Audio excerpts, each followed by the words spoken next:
할렐루야. 오늘 여러분을 주 안에서 만나 뵙게 돼서 너무 반갑고,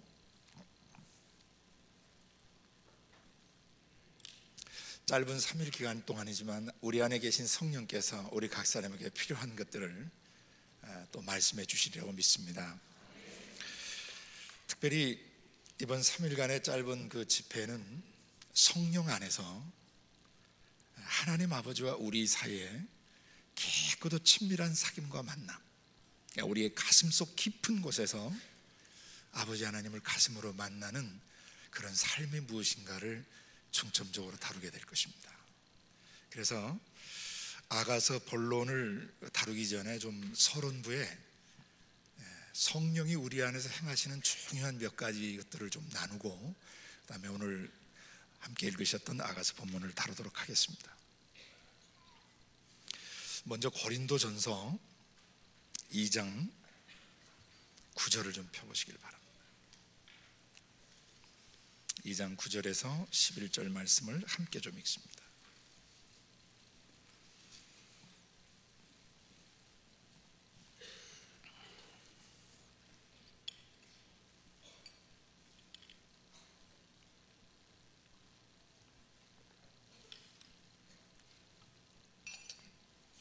저는 옛날 개역 한글판을 가지고 있어가지고 조금 다를 수 있는데 자막에 뜹니까? 아니면 그냥 같이 읽으시죠.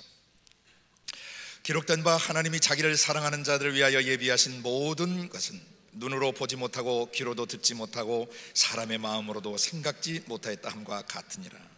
오직 하나님이 성령으로 이것을 우리에게 보이셨으니 성령은 모든 것 곧 하나님의 깊은 것이라도 통달하시느니라. 사람의 사정을 사람의 속에 있는 영 외에는 누가 알리요? 이와 같이 하나님의 사정도 하나님의 영 외에는 아무도 알지 못하느니라. 오늘 밤 아가서 본문을 통해서 하나님 아버지께서 우리의 가슴 속에 굉장히 깊이 말씀하실 거예요. 그런데 오늘 저희가 함께 읽었던 이 본문에서 하나님이 말씀하고 계시는 것을 주의 깊게 들을 필요가 있습니다. 하나님이 자기를 사랑하는 사람들을 위해서 예비하신 모든 것은 육신의 눈으로 볼 수 없다고 하십니다. 또 육신의 귀로도 들을 수 없다고 하십니다. 또 우리의 마음속으로 생각할 수도 없다고 그랬습니다. 우리의 마음속에 어떤 픽처링, 그려보거나 또는 비주얼라이징, 영상화시키거나 시각화시킬 수 있는 그런 것이 안 된다는 것입니다. 그럼 하나님을 사랑하는 우리 자신을 위해서 창세전부터 어마어마한 것을 예비하고 계시는데, 아니 우리가 눈으로도 못 보고 귀로도 못 듣고 아니 마음으로 상상도 못하면 그 어찌까가 되는 거죠. 그래서 그 어찌까에 대한 답이 그 다음 10절에 나오는 거예요. 그 10절에 오직 하나님이 성령으로 이런 것들을 우리에게 보이셨다라고 해야 되는데, 이 보이셨다는 헬라 원문 동사는 아포칼립토, 그래서 계시하다라는 동사입니다. 그러니까 닫혀있는 걸 열어서 보여주는 거예요. 사람이 자기의 생각과 자기의 어떤 또 시각, 청각으로 보고 들을 수 없는 것들을 하나님께서 뭘로 보여주신다는 겁니까? 그렇습니다. 성령으로 보여주신다고 그랬습니다. 성령은 하나님의 깊은 것이라도 통달한다. 사람의 속에 있는 속사정, 나 자신의 속사정은 나의 영 외에는 아무도 알 수가 없어요. 그렇죠? 내 속의 괴로움이나 내 속의 그 무엇을 내가 말하지 않는 한, 표현하지 않는 아무도 알 수가 없는 것입니다. 이와 같이 하나님도 하나님 속에 있는 속사정을 하나님 자신의 영 외에는 알 수가 없는 것입니다. 우리는 원래 우주 밖에 계신 영원한 하나님 아버지의 아들, 딸로 만들어졌었습니다. 하나님의 형상과 모양으로 만들어졌습니다. 이 말은 하나님의 신적 성품과 속성으로 우리를 만드셨다는 것입니다. 마치 시커먼 쇠 위에다가 도금을 해서 금메기를 해서 금시계 같은 걸 만들듯이 하나님께서 신적 성품과 신적 속성, 그분의 전능성, 그분의 전지성, 그분의 거룩성, 의로우심, 그리고 따뜻한 마음, 또 생명을 던져 사랑하시는 희생적 사랑의 마음 같은 그런 신적 속성이나 성품들로 우리의 지성과 감성과 의지를 금맥기 하듯 맥기로 입혀 놓으셨어요. 이게 원래 우리입니다. 그래서 원래 사람은 하나님을 쏙 빼 닮은 상태로 만들어진 겁니다. 그러다 여러분이 아시는 것처럼 죄가 들어왔습니다. 마귀가 에덴 동산에서 이브의 생각을 꼬드겼습니다. 속였습니다. 그리고 생각을 받아들이는 순간 감정이 춤을 췄고, 나중에 생각과 감정이 복잡하게 움직이다가 나중에 죄를 짓기로 결정을 하고 따먹고 함께한 남편에게도 주어서 그도 죽게 만들었습니다. 그러면서 하나님의 형상과 모양으로 만들어진 사람 속에 마귀의 생각과 마귀의 감정과 마귀의 의지가 그대로 배어들고 물들고 오염된 가운데서 사람들이 태어나기 시작한 겁니다. 그것이 인류 역사였고 현재 여기 있는 여러분과 저의 상태입니다. 이것을 타락된 본성, 변질된 본성이다 라고 얘기를 합니다. 그래서 사람이 하나님처럼 말하고 하나님처럼 사랑하게 돼 있는데, 이 죄 때문에 죄가 지정의 속에 배어들면서 사람 속에서 마귀적인 것들이 계속 흘러나오게 됩니다. 지금도 여러분은 속에서 하나님의 성품에 위배되는 그런 생각이나 감정이나 의지들이 솟아오르거나 눈으로 봄으로써 죄를 짓고 귀로 들음으로써 죄를 짓고 또 상상함으로써 죄를 짓게 되는 걸 경험하게 됩니다. 그래서 하나님이 그 우리의 육체와 마음속에 배어든 죄를 송두리째 뿌리 뽑고 그 죄를 박살내버리시기 위해서 사람의 몸을 입고 세상에 오신 것입니다. 아버지 가슴 속에 있으시던 그 말씀을 사람의 육체를 입히셔가지고 성령으로 잉태케 하셔서 육신을 입게 하셔서 그 육신의 죄를 정하셔서 지금 현재 여러분이 육체 가운데서 느끼고 있고 고통받고 있는 죄나 죄가 남긴 후유증들이나 또 질병과 저주나 온갖 변질된 성격과 기질까지 예수님이 십자가에 완벽하게 처형해 버리신 거예요. 할렐루야! 누구든지 이를 믿는 순간 우리의 지성과 감성과 의지 속에 배어들었던 죄의 독소들이 송두리째 뽑히게 되고 그 십자가에 처형되는 것입니다. 그래서 예수 그리스도의 십자가의 죽으심을 믿는 순간 어머니 태에서 현재까지 살아오면서 우리의 지정의 속에 배어든 모든 죄와 죄가 남긴 독소와 죄가 남긴 잘못된 성격과 인격과 성향과 습성까지 다 십자가에 처형된 것입니다. 이를 믿는 순간 우리는 그리스도 예수 안에서 새로운 피조물이 되는 것입니다. 이전 것은 지나갔다라고 성경은 선언합니다. 보라, 새 것이 되었다. 그리고 그리스도 예수 안에 있는 사람에게는 결코 정죄함이 없다. 이는 생명을 주시는 성령의 법칙이 죄로 우리를 죽이는 죽음의 법칙에서 우리를 자유케 하셨기 때문이다. 할렐루야! 그래서 죄가 십자가에 못 박혀진 것을 믿는 순간 성령이 우리 속에 들어오시는 것입니다.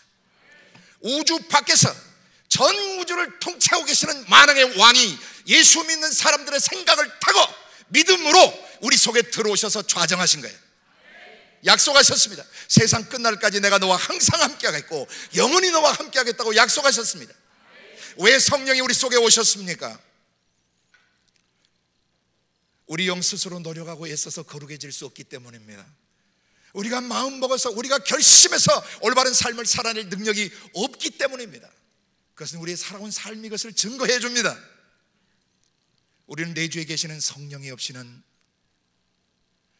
영원한 세계를 볼 수도 없고 거기서 오는 하나님의 가슴의 언어를 들을 수도 없고 영원한 세계에서 하나님이 사람인 우리를 향해 계획하신 모든 것들을 깨달아 할 수가 없습니다. 그래서 오늘 밤 내가 십자가에 죽으신 내 죄를 지고 죽으신 예수를 믿는 순간 내 육체와 마음 속에 경험되고 기억되고 또 죄로 남긴 상처로 얼룩져 있는 모든 기억과 그 죄가 남긴 저주까지 십자가에 완전히 못 박히고 내 영혼이 자유케 됐다는 것을 믿는 순간 성령은 여러분의 생각 속에 그 여러분의 감정 속에, 여러분의 의지 속에 여러분이 깨달을 수 있는 방식으로 말하시고, 느낄 수 있는 방식으로 터치하시고, 그리고 여러분이 선한 결단, 거룩한 삶을 살아낼 수 있도록 여러분의 의지를 도와주고 계시는 것입니다. 짧은 3일이지만 성령께서 우리를 품에 안으시고 인도하시는 것을 믿습니다.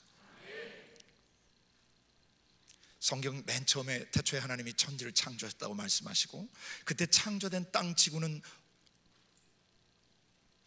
혼돈하고 그랬는데 원래는 모양새가 없고, 히브리 원문은 formless 상태예요. 모양새가 없고 텅 비어 있고, 이 우주라는 공간과 그 안에 만들어진 지구라는 별 사이에 흑암이 깊음 위에 있다고 번역을 했는데, 칠흑 같은 어두움만 빈 공간을 가득 채우고 있었고, 하나님의 영, 하나님의 숨결은 우주와 지구와 그 안에 눈에 보이는 또 보이지 않는 모든 원소들까지 그 위를 운행하셨다라고 성경 기록하고 있어요. 근데 운행하셨다는 히브리 말은 원래 라하프라는 동사에서 오는 건데, 이것은 공중의 새가 훨훨 날거나 나비가 훨훨 나는 이 to hover 이런 개념이에요. 동시에 그 동사는, 라하프라는 동사는 땅에서는 엄마 닭이 달걀을 품거나 병아리를 날개 아래 품는 행위를 말합니다. 그러니까 하나님은 성경을 쓰실 때 전부 우리가 생각 속에서 그려볼 수 있고, 우리가 입체화시킬 수 있고, 영상화시킬 수 있고, 전부 다 픽처링할 수 있는, 그려볼 수 있도록 기록하신 것입니다.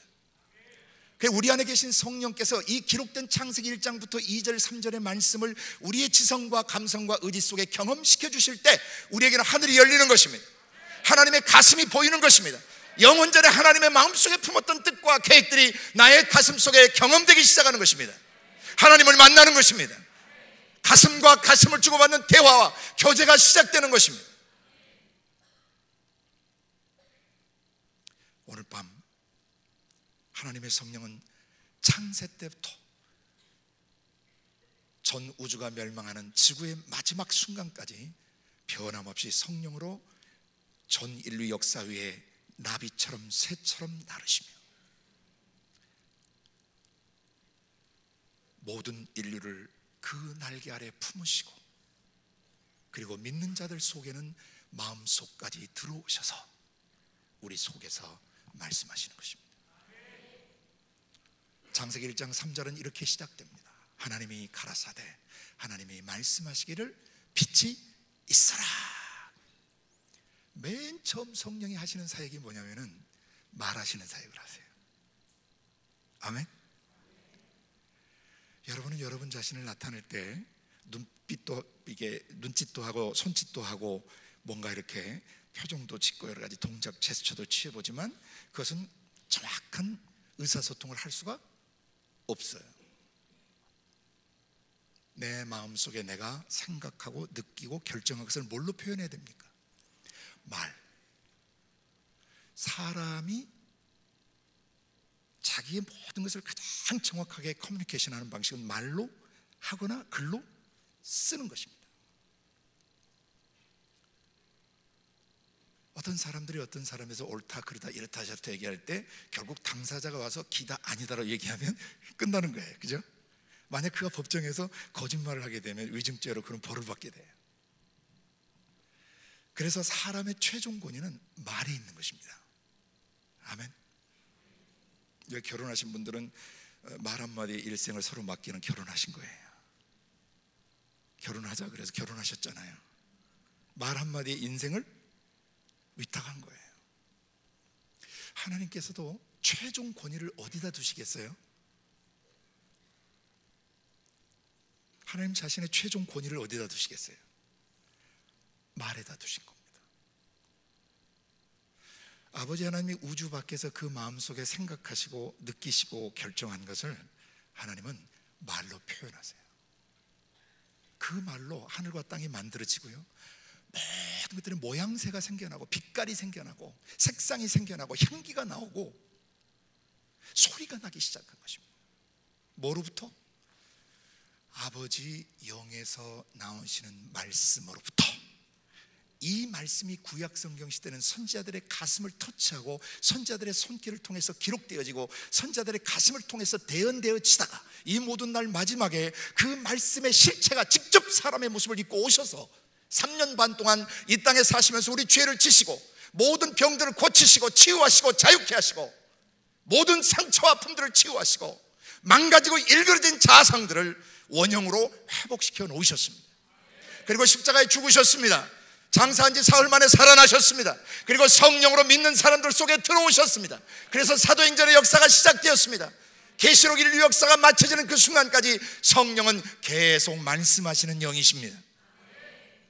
신약 성경이 마무리되는 계시록에 가시면 7 교회에 하나님께서 들리시는 말씀이 있습니다. 성령이 교회들에게 하시는 말씀을 들을지어다. 천지창조 때 우주 밖에서 아버지는 당신의 영으로 말씀을 하셨고 전 구약의 역사를 말씀으로 인도하시고 나중에 신약의 구속과 치유와 회복과 재건축의 역사를 위해서 그 말씀이 직접 살아 움직이시면서 우리의 죄를 담당하셨고 나중에 이를 믿는 사람들 속에 성령으로 오셔서 지금은 우리 속에서 말씀하시는 거예요. 계시록 22장 16, 17절을 지나가다 보면 성령과 신부가 말씀하시기를 오라 하시는도다 그래요. 성령께서 성령과 하나 된 신부들을 통해서 수많은 사람들의 영혼을 초청하시는 것입니다. 이건 인류의 마지막 초청입니다. 성령은 창세로부터 시작해서 구약시대와 사복음서의 예수님 그 복음서 시대와 그 다음에 사도행전의 성령이 오셔서 계시록 역사가 마무리되는 그 순간까지 성령은 말씀하시는 분이십니다. 오늘도 말씀을 하세요.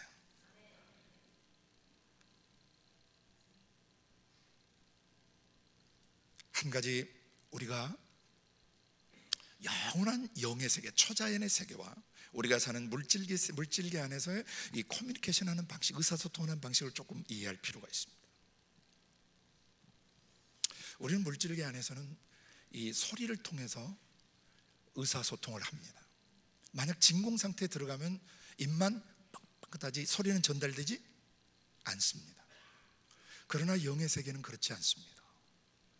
우주 밖에 물질이 아닌 영의 세계에서는 소리로 의사소통하지 않습니다.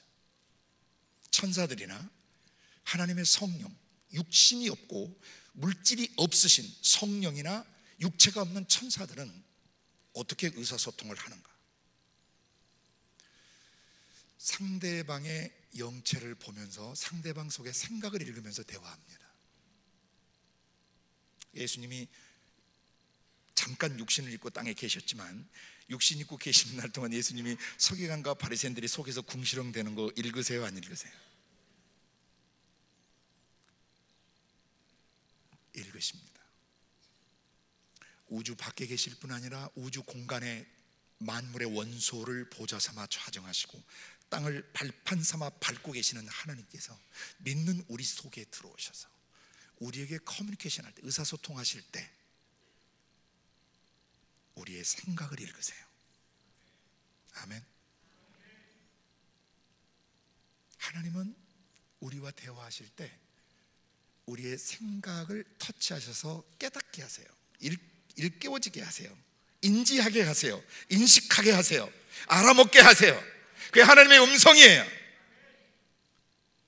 근데 우리는 어린 시절부터 너무나 잘못된 생각들, 잡생각들, 사람들의 생각, 마귀가 주는 생각, 나의 생각, 상처로 인해서 오는 생각, 굴절된 생각들, 잘못된 생각들에 굉장히 교란돼 있고 또 혼란스럽게 이렇게 뒤섞여 있어요. 그래서 영의 세계에서 하나님이 직접 우리의 내면 세계, 우리의 생각을 향해서 말씀을 하셔도 이게 하나님의 음성인지 아닌지 분별을 잘 못하고 헷갈립니다. 또 천사분들이 늘 우리 생명 끝날 때 우리 곁에 항상 함께하고 계시거든요. 천사들이 우리의 지각과 감각을 일깨우실 때 감지를 못해요. 그러면 결국 어떻게 살겠어요? 내 생각, 내 감정, 내 의지, 내가 보고 내가 듣고 내가 하는 나의 지성을 기반으로, 나의 감성, 느낌을 기반으로, 또 나의 굳은 의지를 기반으로 신앙생활을 해가는 것이죠. 이건 종교생활이지 신앙생활이 아니에요.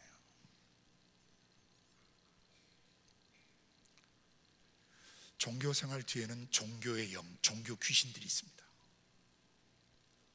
그 종교 귀신들이 사람들의 영혼을 교란시키는 방법은 아주 간단합니다.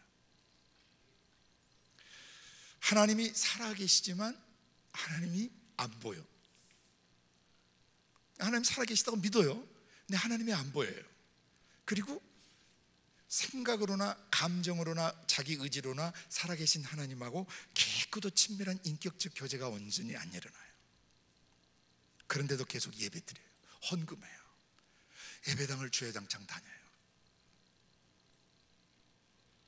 어떤 도사님들은 새벽기도도 열심히 다녀요.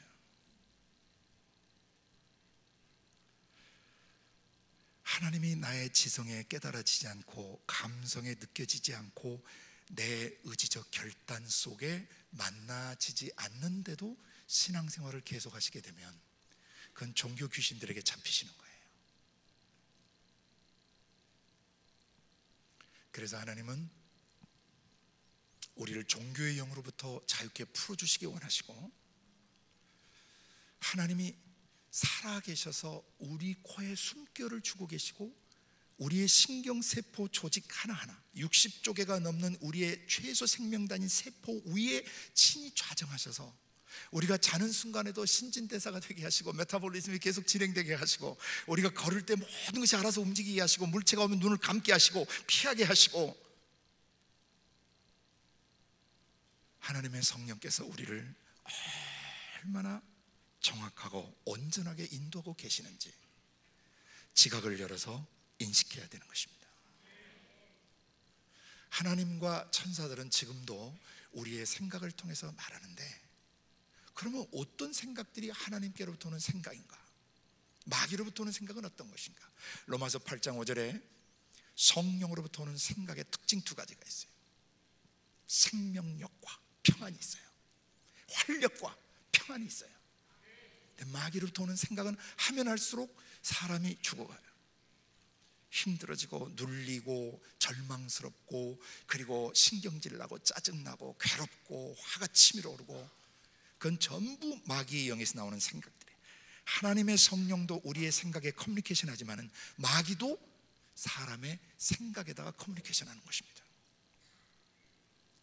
하나님 임재 앞에 나오실 때 그분이 나의 생각을 읽고 계시다는 것을 인식하셔야 돼요. 내가 무슨 말을 하기 전에, 내가 무슨 간구를 올리기 전에, 내가 무엇을 하나님께 부탁하기 전에 마태복음 6장에 말씀하신 대로 구하기 전에 너희에게 있어야 될 것을 하나님 너희 아버지께서 아시느니라. 아멘. 그런데 하나님께서 하나님의 음성을 가장 정확하게 훈련시키는 방식이 있으신데, 그게 뭐냐면 기록된 말씀을 통해서 하시는 겁니다. 이 The Written Word, 이 기록된 말씀이 성령님에 의해서 해석되어지고 성령님에 의해서 풀어지면, 다시 말해서 이 로고스 전체의 말씀이 성령에 의해서 우리 개인적으로 깨달아지는 레마화가 되면, 그때 이 말씀은 종이에 쓴 글이 아니라 나의 지성과 감성과 의지를 움직이는 생명이 되시고 능력이 되시는 것입니다.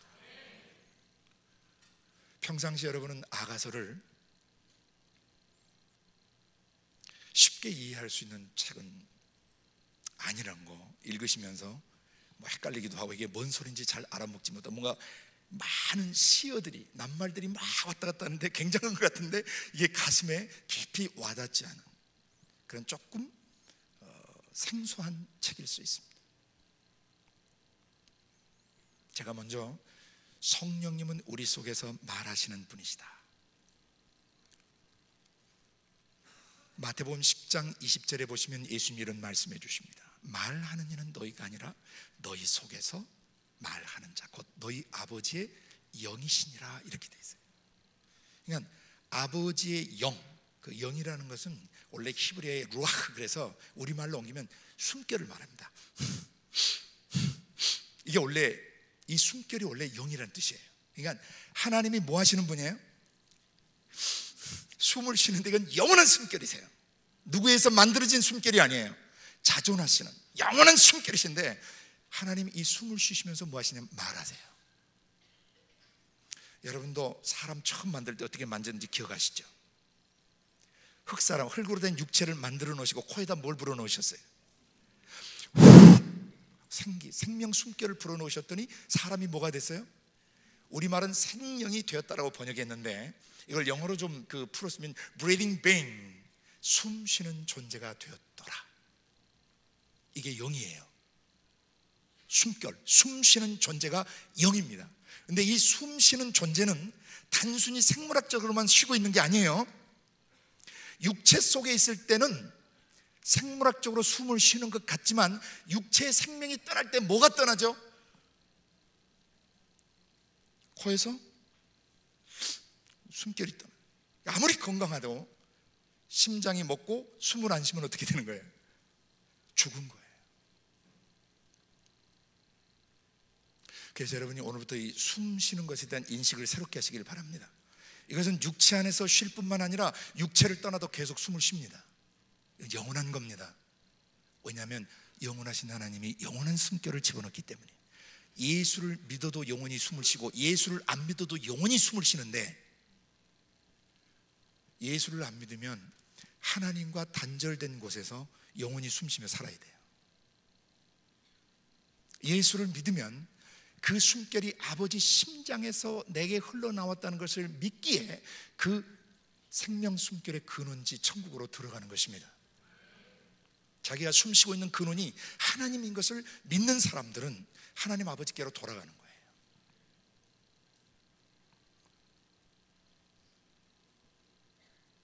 하나님은 우리 속에서 말씀을 하실 때, 자녀들에게 음성 들리는 훈련을 하실 때 반드시 기록된 교본을 가지고 하시는데, 철저하게 성경을 읽으시되 책별로 단락을 나눠서 단락과 단락을 연결해서 문맥을 따라서 귀납적으로 성경을 이해하시게 되면 음성이 들리세요. 그러니까 이런 식으로 음성 듣는 연습하시면 안 돼요. 주여 말씀하여 주시옵소서. 뭐가 보이나? 뭐가 들리나? 뭐가 느껴지나? 물론 하나님은 그렇게 말씀하실 때 있어요. 그렇지만 훈련을 할 때는 그렇게 하시면 안 돼요. 그건 나중에 고수가 된 다음에 하시는 거예요. 고수. 어떤 고수? 창세기부터 계시록까지 그 말씀이 내 생각과 감정과 의지 속에 책별로 문맥을 따라서 음성화된 뒤에는 이 말씀의 원리를 가지고 일상의 삶 속에서 어떻게 해야 되는지 하나님의 음성을 듣는 게 아주 쉬워지고 정확해지는 것입니다. 그러나 그 고수가 될 때까지는 반드시 기록된 말씀의 문맥 흐름을 통해서 음성 듣는 법을 배우셔야 돼요. 올 2016년 새해 1월 달부터 기록된 말씀의 문맥 흐름을 통해서 음성 듣는 삶을 사실 수 있길 바랍니다. 오늘 밤부터 이제 일러주시는 이 아가서 말씀은 성령 안에서 이 문맥의 흐름을 보지 않으면 곁길로 새게 됩니다. 아가서에 대해서 굉장히 잘못된 해석과 적용들이 많이 나오고 있어요. 근데 이 아가서는 굉장히 중요한 책이에요. 짧은 시간 안에 여러분에게 성경 전체를 다 설명할 수는 없지만 구약 성경을 여러분이 보시게 되면 크게 7개의 단락으로 내용이 진행되는 것을 볼 수 있습니다.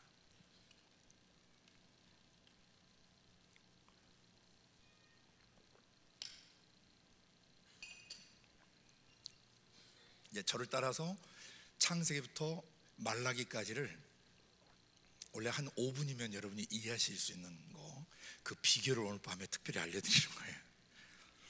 자, 잘 따라오세요. 창세기 1, 2장에 보면 첫 단락이 죄가 없는 시대예요. 그렇죠? 거기서 가장 핵심적으로 계시된 게 뭐냐면 하나님이 누구고 인간은 누군가가 계시대요. 그 다음 두 번째 단락은 창세기 3장부터 11장까지 죄가 세상에 들어오고 사단 마귀 귀신이 사람을 꼬드겨서 범죄하게 해가지고 결국 가인을 통해서 전 인류가 타락하게 되는 역사가 일어나고, 거기 홍수 심판과 함께 그다음에 홍수 후에 사람들이 다시 바벨탑을 쌓으면서 하나님을 대적하게 되죠. 창세기 3장부터 11장까지는 죄를 짓게 하는 장본인 그 마귀란 놈이 누군가, 3장부터 11장까지 마귀가 어떻게 죄 짓게 하고 그 죄가 인류의 삶에, 인류의 역사에 미친 영향이 무엇인가를 하나님이 가슴으로 얘기하신 거예요. 아멘. 자, 첫 번째 단락은 1, 2장, 두 번째 단락은 3장에서 11장, 그 다음에 12장부터 50장까지는요 아브라함과 이삭과 야곱과 요셉의 이야기, 네 사람을 핵심 인물로 해서 역사가 진행돼요. 그러니까 아브라함의 가슴에 있던 믿음은 뭐냐면 하나님이냐 마귀냐를 이제 사람들은 마음속에 뭐 해야 되면 결정을 해야 돼요. 하나님을 따라 살 건지 마귀를 따라 살 건지 마음에 뭘로 결정해야 돼요? 믿음으로 결정해야 돼요. 하나님이 주시는 말씀을 믿고 살 건지 마귀가 주는 거짓 메시지를 믿고 살 것인지를 결정해야 돼요. 그게 창세기예요. 여러분 창세기 다 외우셨어요. 그러다가 창세기 마지막에 보면 가나안 땅에 기근이 와서 야곱이 결국 아들 잘 두어가지고 어디로 들어가게 돼요? 애굽으로 들어가게 돼요. 다 아시죠? 여러분 기초 공부하세요 이거. 애굽에 들어가서 잘 살았는데 나중에 바로 요셉을 알지 못하는 바로가 등장하면서 엄청난 학대와 영아 살해, 유아 살해가 이제 시작됐어요. 그래서 사람들이 부르짖었어요. 그래서 하나님이 결국 모세를 불러서 거기서 사람들 빼내세요, 안 빼내세요? 그게 출애굽기 1장부터 12장까지가 유월절 어린 양의 피로 애굽과 바로로부터 탈출하는 탈출기예요. 이것을 우리는 구원이라고 불러요. 구원. 자, 아브라함의 믿음을 가진 사람들이 애굽과 바로로부터 빠져나와서 이게 네 번째 단락입니다. 근데 빠져나온 뒤에 그들이 만난 첫 장소가 어디였어요? 광야였죠. 그 광야의 삶이 출애굽기 13장부터 40장까지, 레위기, 민수기, 신명기까지 이 네 권의 책에 광야의 삶이 계속 설명되어집니다. 광야를 어떻게 헤쳐나가야 하는가, 그게 다섯 번째 단락 이야기예요. 그 다음 광야 40년을 마치고 어디를 들어갔죠? 여러분 성경 실력이 굉장하신 분들이에요. 가나안으로 들어갔어요. 근데 가나안에 들어가는 그 이제 역사 이야기가 뭐로부터 시작돼요?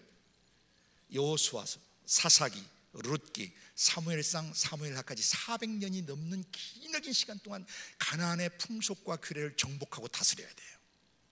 만약에 가나안을 정복하지 않으면 어떻게 되죠? 정복을 당해버리는 것입니다. 그 여섯 번째 단락 이야기입니다. 근데 가나안을 왜 정복했죠?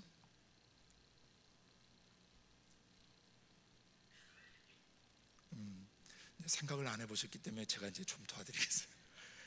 가나안 땅을 왜 정복했냐면은 열왕기 상하가 시작돼요. 그 다음에 사무엘 상하가 끝나면 열왕기 상하가 시작될 때 하나님이 기록된 말씀을 통해서 우리에게 말씀하시는 거예요.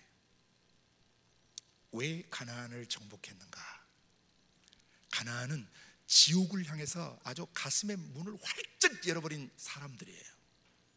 그래서 하나님을 대적하거나 하나님을 대신하는 철학과 종교와 음란과 이런 모든, 오늘날 얘기하면은 이 문화체계예요. 타락한 문화체계를 만들었어요.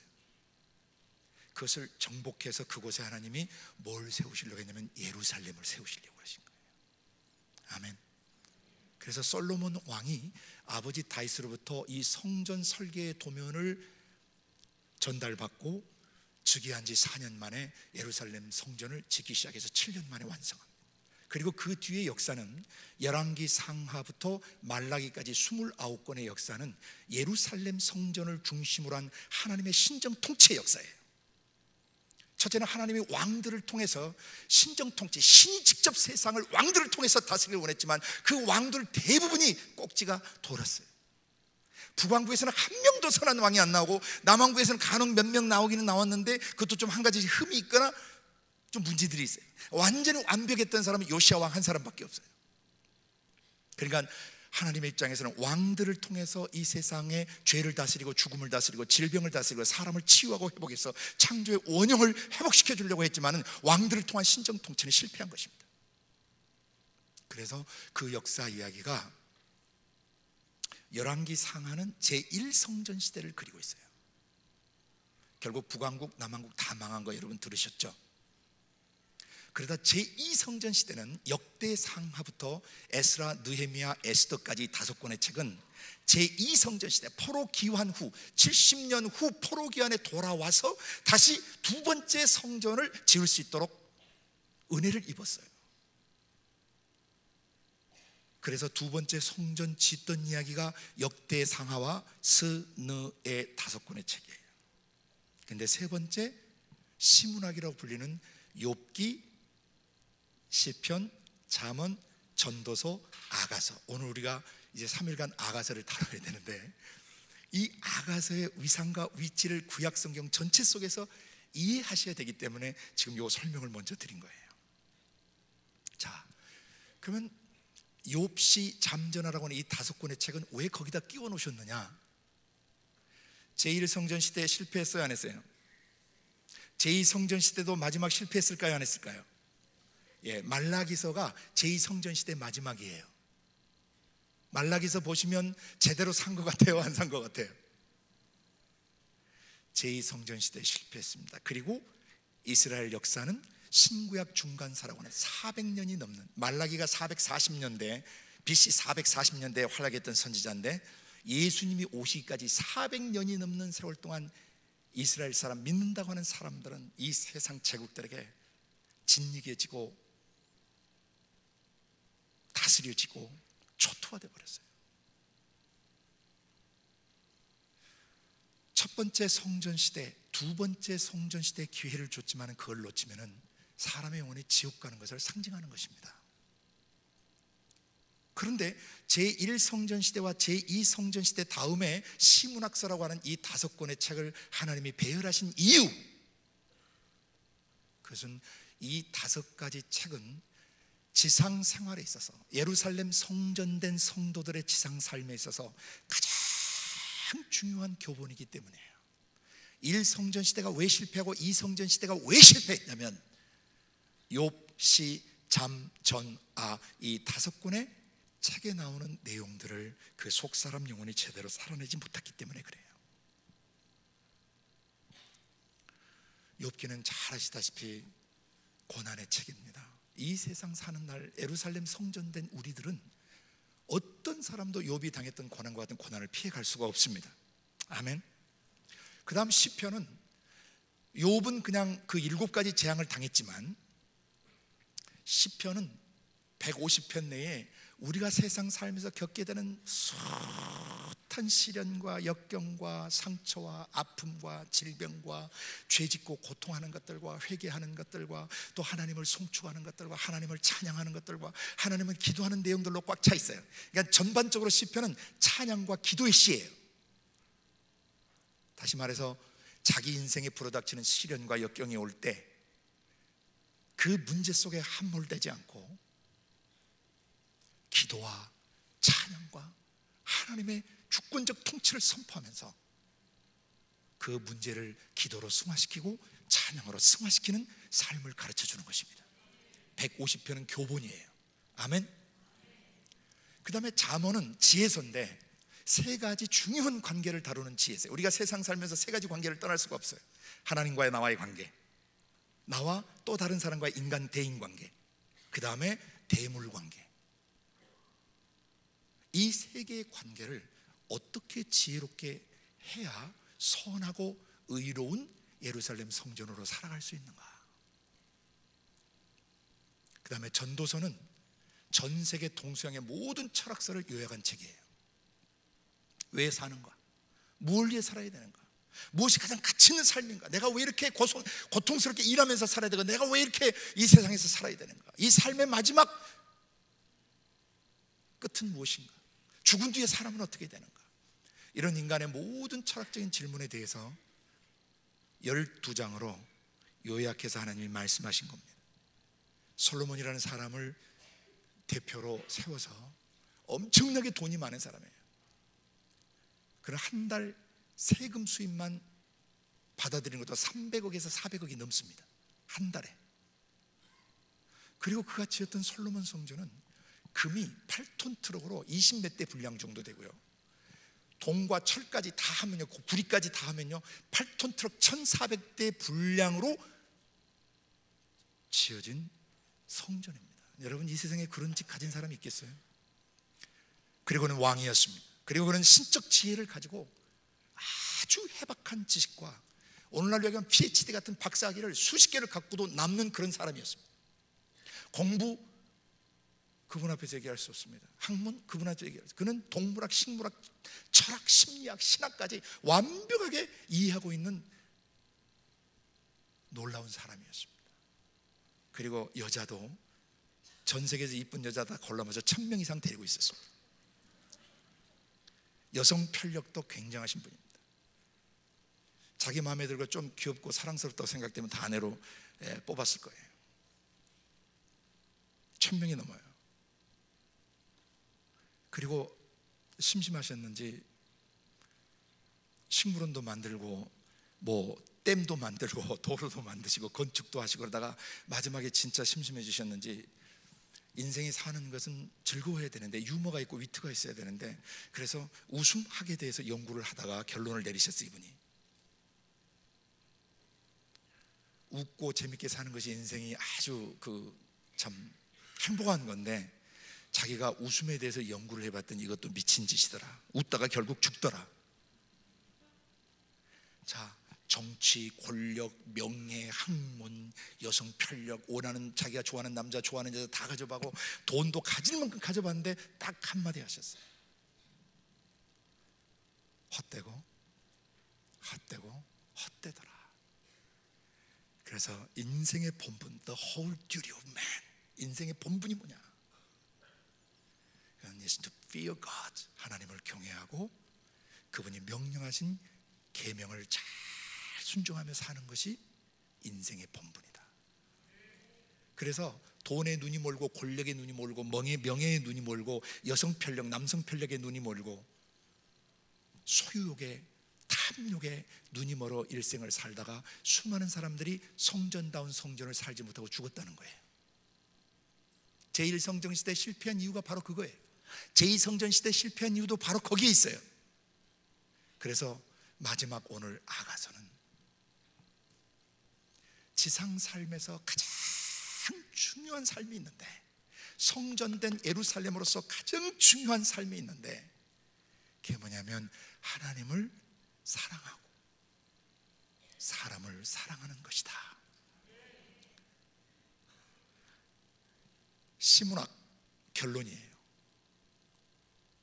욥기의 고난, 시편의 숱한 시련과 역경의 파도, 잠언의 관계의 지혜, 전도서에 왜 사는지, 무엇을 위해 살 건지, 마지막 인생의 결론은 뭐냐? 하나님을 사랑하는 법을 알아야 돼. 하나님을 가슴으로 만나는 법을 알아야 되고, 하나님을 가슴으로 느껴야 되고, 영원한 세계와 우주 공간 안에 나와 또 육체 속에 있는 나의 속 사람이 그 영원하신 하나님을 만나야 돼요. 그래야 그분의 가슴 속에 있는 생명과 사랑과 평화와 안식과 기쁨과 거룩한 사랑과 위로와 우리가 이 세상에서 그토록 갖고 싶었던 모든 것들은 다 아버지의 심장에서 흘러나오는 것들이에요. 하나님 이걸 주고 싶으신 거예요. 그러려면 하나님과 깊고도 친밀한 사귐이 있어야 돼요. 아가서는 1장부터 8장까지 하나님 아빠와 나의 영혼이 어떻게 만나고 어떻게 사랑하고 어떻게 그분과 하나 되는가.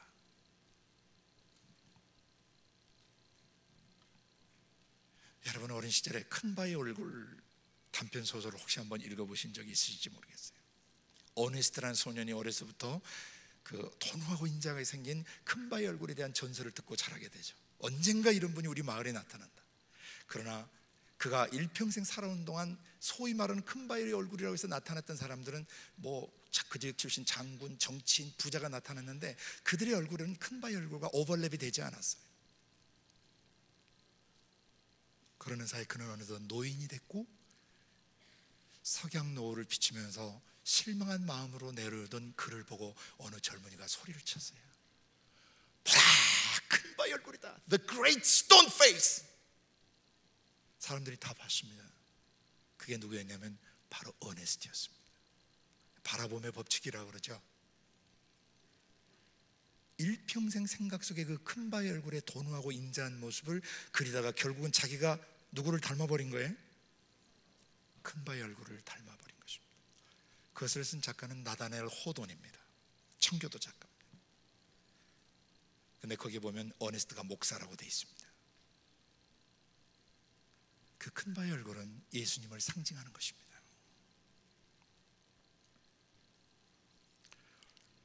사람이 같이 살고 오래 사귀면 서로 닮게 됩니다. 말투도 닮고 어투도 닮습니다. 우리나라 큰 교회 목사님들 이렇게 있으시면 그 밑에서 사역하던 교육자분들도 어투까지 나중에 닮아요. 몇십몇 한다든지 쉐르바라 한다든지. 그거 어쩔 수 없어요. 그래서 이 모델이 되는 사람이 아주 잘해야 돼요.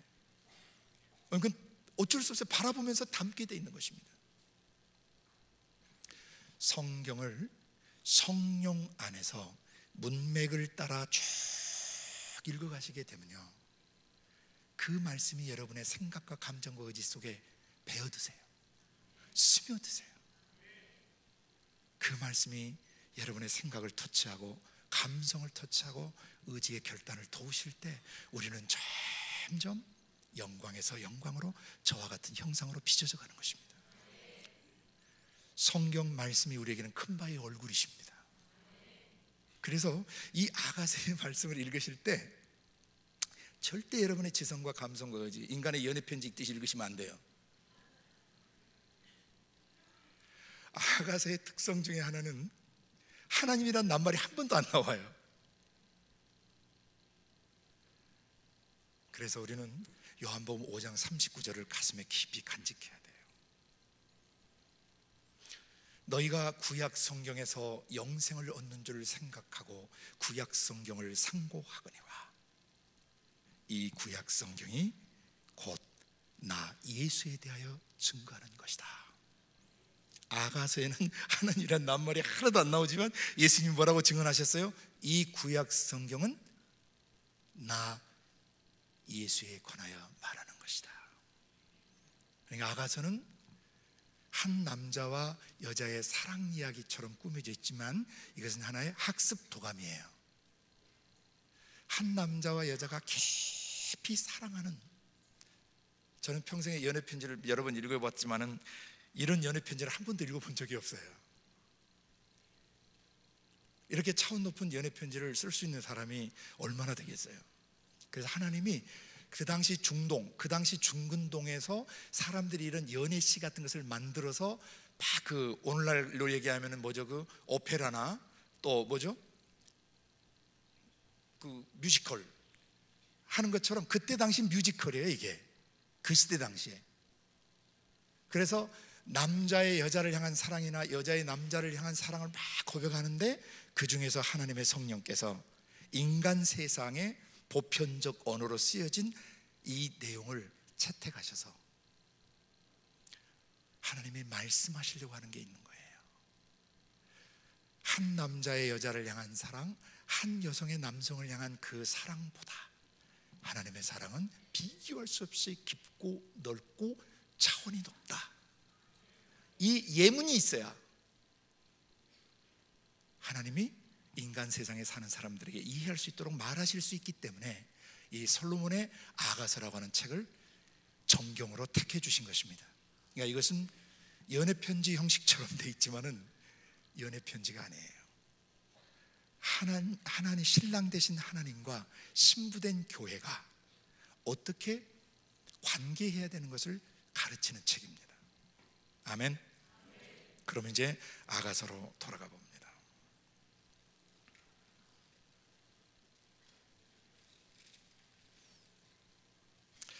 제가 가진 성경은 옛날 개정 개혁이 아니고 개혁 한글이어서 간혹가다 좀 단어가 좀 다르더라도 여러분 성경 보고 이해하시길 바랍니다.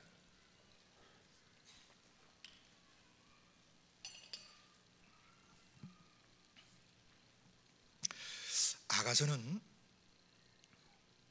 크게 5개의 그 뮤지컬처럼 5가지 이 스테이지 무대로 구성이 되어 있어요. 첫 번째 막은 1장부터 오늘 읽었던 2장 7절까지가 첫 번째 막입니다. 그 마지막에 보시면은 예루살렘 여자들아 내가 너로와 들사슴으로 너에게 부탁한다. 내 사랑이 원하기 전에는 흔들지 말고 깨우지 말지니라. 이게 막이 끝나는 그 피날레의 이 뮤지컬이에요.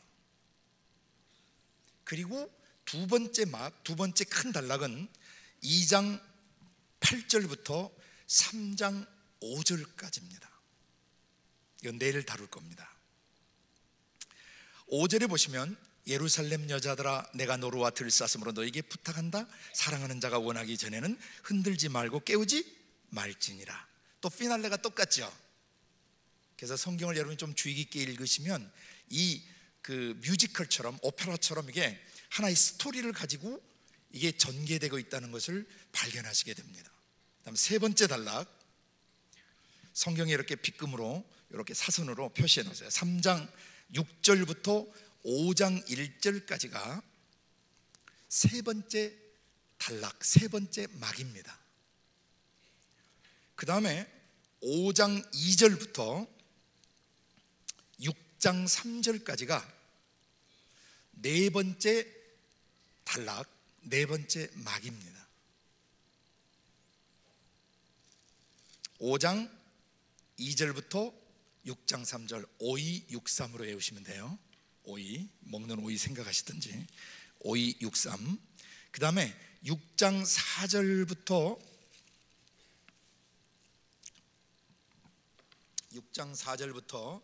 8장 4절까지가 마지막 다섯 번째 단락입니다.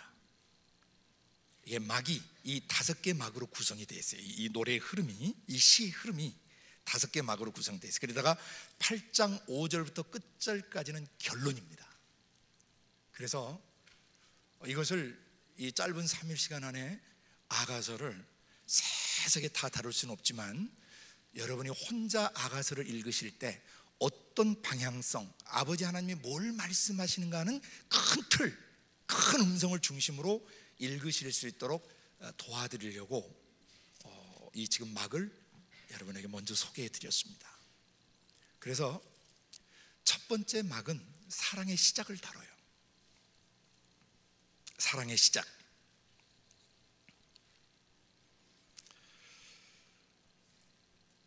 두 번째 막은 이 사랑에 이제 병이 날 정도로 굉장히 가슴에 주님을 뜨겁게 사랑하게 됐는데 내가 보고 들은 그리고 내가 이게 전달받은 어떤 지식만큼 하나님의 사랑이 내 가슴 속에서 그렇게 깊이 와닿지가 않아요. 그래서 이 사람 안에 내면색에 문제가 발생해요. 두 번째 막에서는 왜 하나님의 그 사랑이 내 안에 절절하게 먹먹하게 정말 가슴 뜨겁게 열애와 같이 느껴지지 않을까? 그 원인을 가르쳐 주세요. 그 원인이 무엇인지를 가르쳐 주세요. 그래서 그 원인을 어떻게 해결해야 되는가를 가르쳐 주세요. 세 번째 막으로 가면 그 원인이 해결되니까 너무 좋은 거예요. 이대로 영원하고 싶어. 하나님 믿는 게 너무 좋고 예수 믿는 게 너무 좋고 너무 기쁘고 막 오늘 죽어도 유한이 없을 정도로 가슴 벅찬 신앙생활이 전개돼요. 그게 세 번째 단락이에요. 근데 매일 그랬으면 얼마나 좋겠어요. 기도도 안 되고 예배당에 왔지만 마음은 컬컬하고 성경 읽어도 멍하고 옛날에 눈물도 많이 흘리고 은혜도 많이 받았는데 지나간 날들이가 돼버린 거예요. 그게 네 번째 단락이에요. 님이 떠나버렸어요. 내 삶에서 왔다가 가버리셨어요. 굉장한 내적 갈등과 신앙의 갈등과 방황을 경험하다가 다섯 번째 막으로 넘어가요. 다섯 번째 막으로 넘어가서 보니까 내가 문제였지 하나님 아빠의 나를 향한 사랑은 한 번도 흔들린 적이 없다는 것을 발견하게 돼요.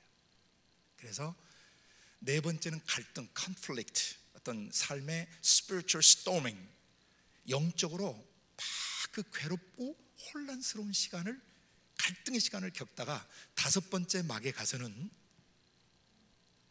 그래도 주님은 내 사랑이시구나. 아, 나는 비록 괴롭고 힘들고 삶이 정말 지치고 주님이 느껴지지 않고 왜 내 삶에 이런 일이 일어나는지 알 수가 없지만 나를 향하신 하나님 아빠의 사랑은 변함없으셨고 나는 그분에게 여전히 속해 있는 것이었고 나는 그분의 것이었구나. 5번째 막에서 이걸 깨달아요. 그래서 사랑의 재확인, 이제 됐다. 이제 신앙생활이 완전 정상 궤도로 올라온 거예요. 우리는 예루살렘 성전으로서 하나님을 모신 성전, 하나님의 집과 하나님의 성전 또는 하나님의 정부와 나라로서 이 세상에 살아가면서 반드시 이런 과정을 거쳐가게 돼 있어요. 아가서는 그런 과정을 통해서 하나님 아빠와 어떻게 친밀한 사귐과 만남을 갖는가를 보여주는 것이 마지막 8장 몇 절이라 그랬죠? 마지막 단락이 8장 5절부터 끝절까지는요,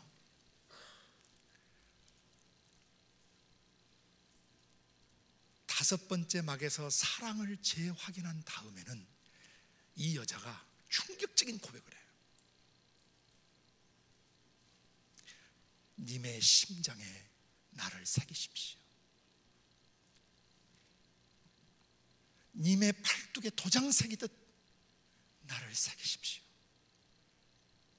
사랑은 죽음보다 강한 거. 음부의 거센 그런 위협도 하나님 아빠를 향한 나의 사랑의 불을 끌 수는 없습니다. 사랑의 마지막, 하나님을 향한 사랑의 마지막은 뭐냐면 생명을 던지는 위탁을 하게 돼 있어요.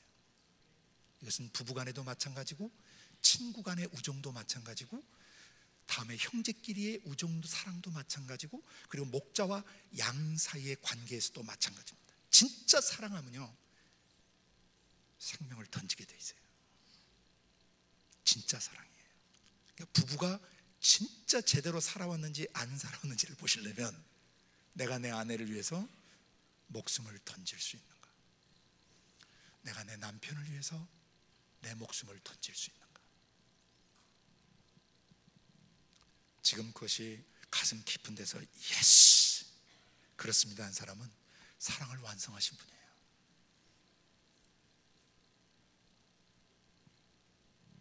생명, 죽음보다 강한 사랑. 그래서 아가서의 마지막 결론은 사랑 때문에 생명을 던질 수 있는, 사랑 때문에 내 목숨을 던질 수 있고 사랑 때문에 나의 전 삶을 하나님 아빠에게 던질 수 있는 이런 사람이 되라고 가르치는 것입니다.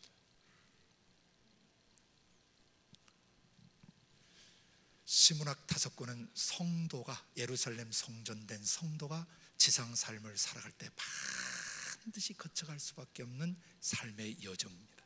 삶의 이야기입니다. 그런데 마지막 4번째 이사야서부터 말라기까지 17권의 선지서가 나와요. 구약에. 이 17권의 선지서는 왜 거기 써줬는가를 아셔야 돼요.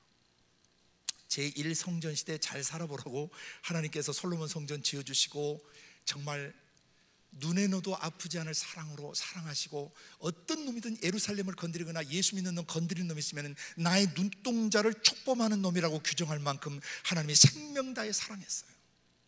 그들이 배신했어요. 타락했어요. 언약을 저버렸어요. 그리고 북왕국도 망했고 남왕국도 역사 속에서 아주 더럽게 망했어요. 세 차례 바벨론을 침공을 받고 BC 605년, BC 597년, BC 586년 세 차례 침공을 받고 역사 속에서 자치가 사라져버렸어요. 번제단도 사라졌고 언약궤도 사라지고 예루살렘 성전도 다 불타버리고 예루살렘 성 전체가 불타버리는, 하나님과 언약 관계에 있다라는 확증을 어떤 것에서 찾아볼 수 없는 완전 멸망 속으로 들어가 버렸어요.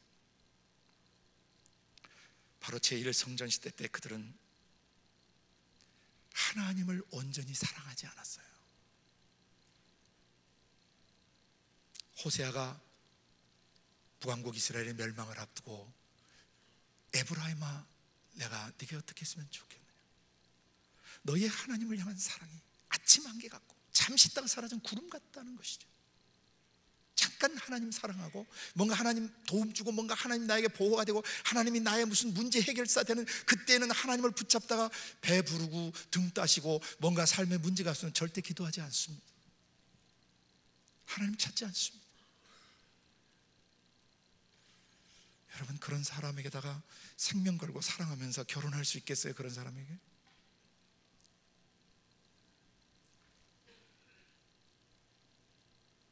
결국 제1성전 시대 그들은 욥시, 잠전하의 이런 신문학서의 삶의 기준에서 볼 때 그들은 그 삶을 살아내지 못했어요.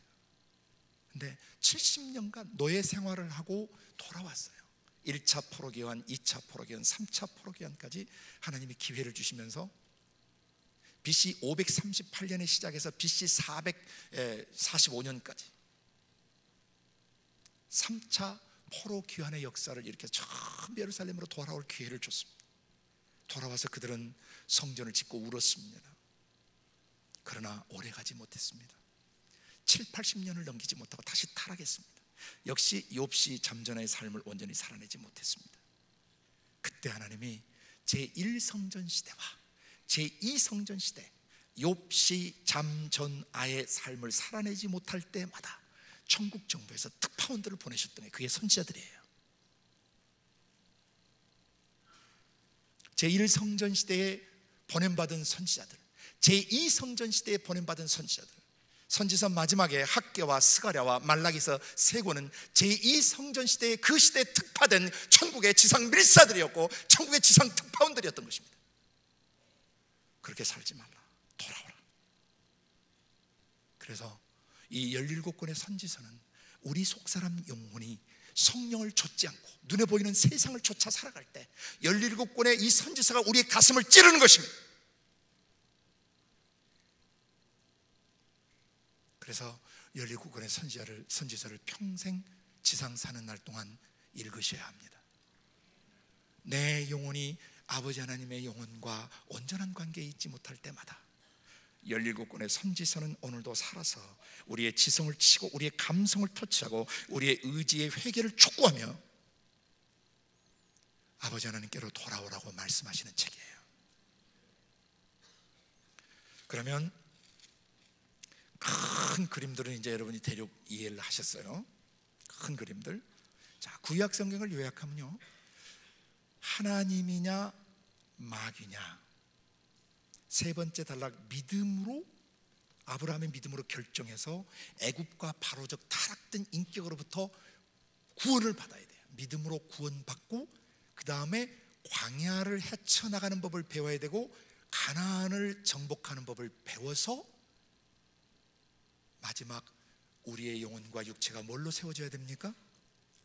예루살렘 성전으로 세워져야 됩니다. 이것은 예수님이 사복음서 오셔서 이스라엘이 실패한 예루살렘의 구속과 치유와 회복을 완성하십니다.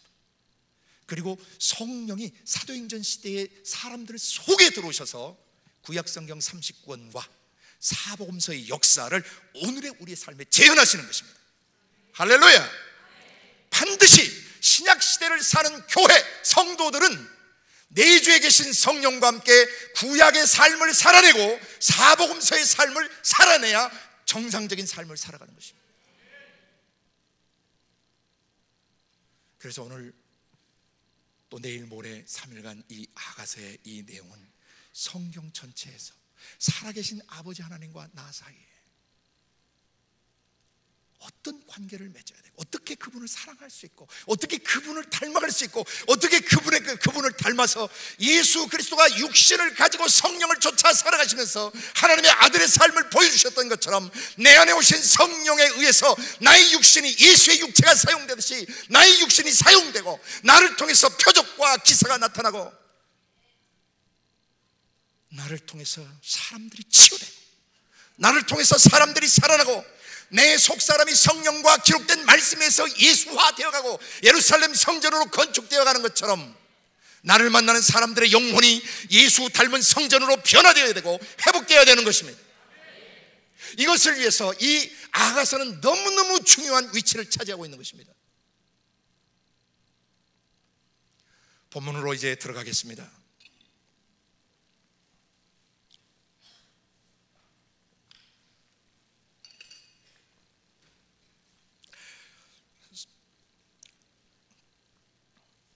본문 안에 1장부터 2장 7절까지 안에 여러 가지 소단락이 있는데, 여러분은 개인적으로 이제 성경을 읽어가시면서 연필을 들고 어디서부터 어디까지가 무슨 말인가를 이렇게 사선 빗금을 그으면서 성경 읽는 연습을 하셔야 돼요. 주님이 저를 이거 1987년부터 지금까지 저를 훈련시키고 계시는 겁니다. 몇 년 동안입니까? 저는 어려운 숫자는 잘 안 물어보는데 87년부터 지금까지 몇 년이에요? 29년 차. 매일 새벽에, 아니면 못할 때는 아침이라도, 아니면 점심이라도, 아니면 저녁 때라도, 빼먹었을 때는 빵꾸를 때우기 위해서 그 다음 날이라도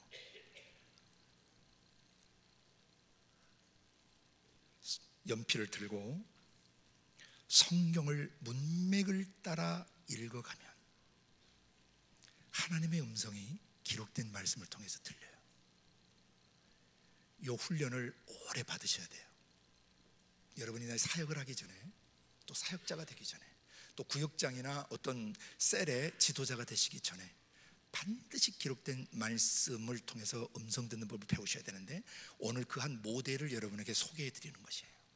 자, 1절에 솔로몬의 아가라, 내게 입맞추기를 원하니 네 사랑이 포도주보다 나음이로구나.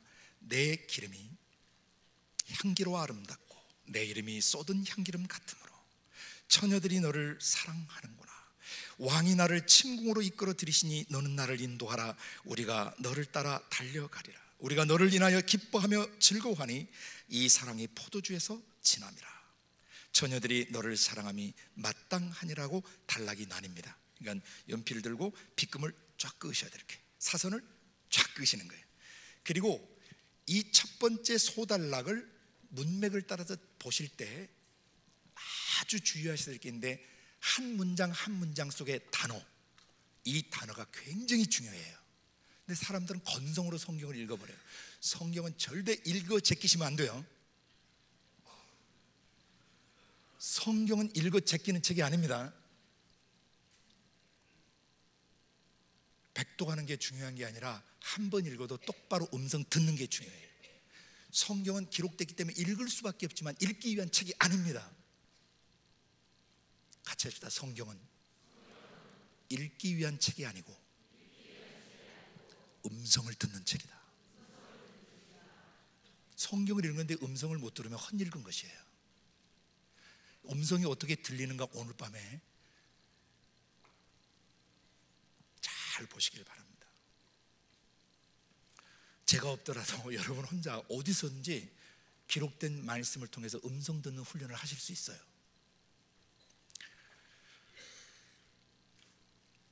사과 씨를 보시면 그 사과 씨는 하나지만 그 사과 씨 속에 사과 나무가 들어있어요. 그리고 앞으로 열매를 몇 개나 열릴지 모르지만은 뭐 1000개, 10,000개 열릴지 뭐 아무도 알 수 없지만 그 사과 씨 속에 사과가 수백 개 이상 들어있단 말입니다. 그리고 당도도 들어있어요. 그 사과 씨 속에 육질도 들어있고요, 모양새도 들어있고요, 빛깔도 들어있고요, 큰 나무가 그 씨앗 속에 들어있어요. 성경은 하나님의 말씀을 씨로 비유해서 말씀하십니다. 이 말씀의 씨 한 낱말이 여러분 생각 속에 딱 떨어지면 뿌리를 내리고 싹쓸 내고 꽃을 피고 열매를 맺을 때 여러분의 가슴 속에서 천국이 막 느껴지고 커져가기 시작하는 거예요. 그 씨앗 하나로 여러분 속에서 수많은 하나님의 신적 성품과 능력들이 자리 잡기 시작하고, 언젠가 이 씨앗들이 여러분의 입술을 통해서, 눈빛을 통해서, 여러분의 표정과 행동과 안수와 섬김을 통해서 생명이 나타난다는 것입니다.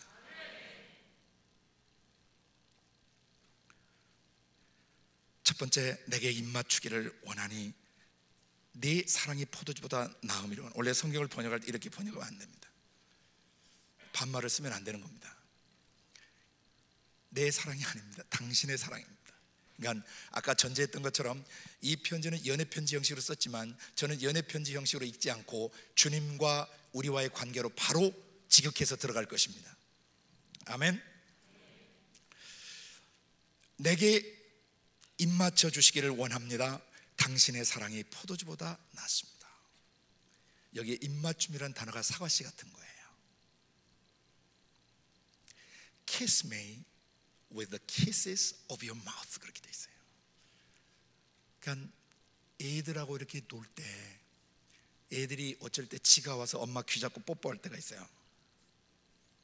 전 조카들이 많은데 어렸을 때 같이 놀다 보면 막 삼촌이 마음에 들고 오면 자기들이 와서 버리도 뽀뽀하고 이마에도 뽀뽀하고 막 그럴 때가 있어요. 또 귀 잡고 뽀 하면은 와서 딱 귀 잡고 이렇게 뽀뽀를 하는데 이것은 친밀감의 극치를 이루는 것입니다. 친하지 않는 사람에게 절대 뽀뽀하지 않습니다. 또 하나 성경에서 이 입맞추다는 것에는 또 하나의 뜻이 있어요.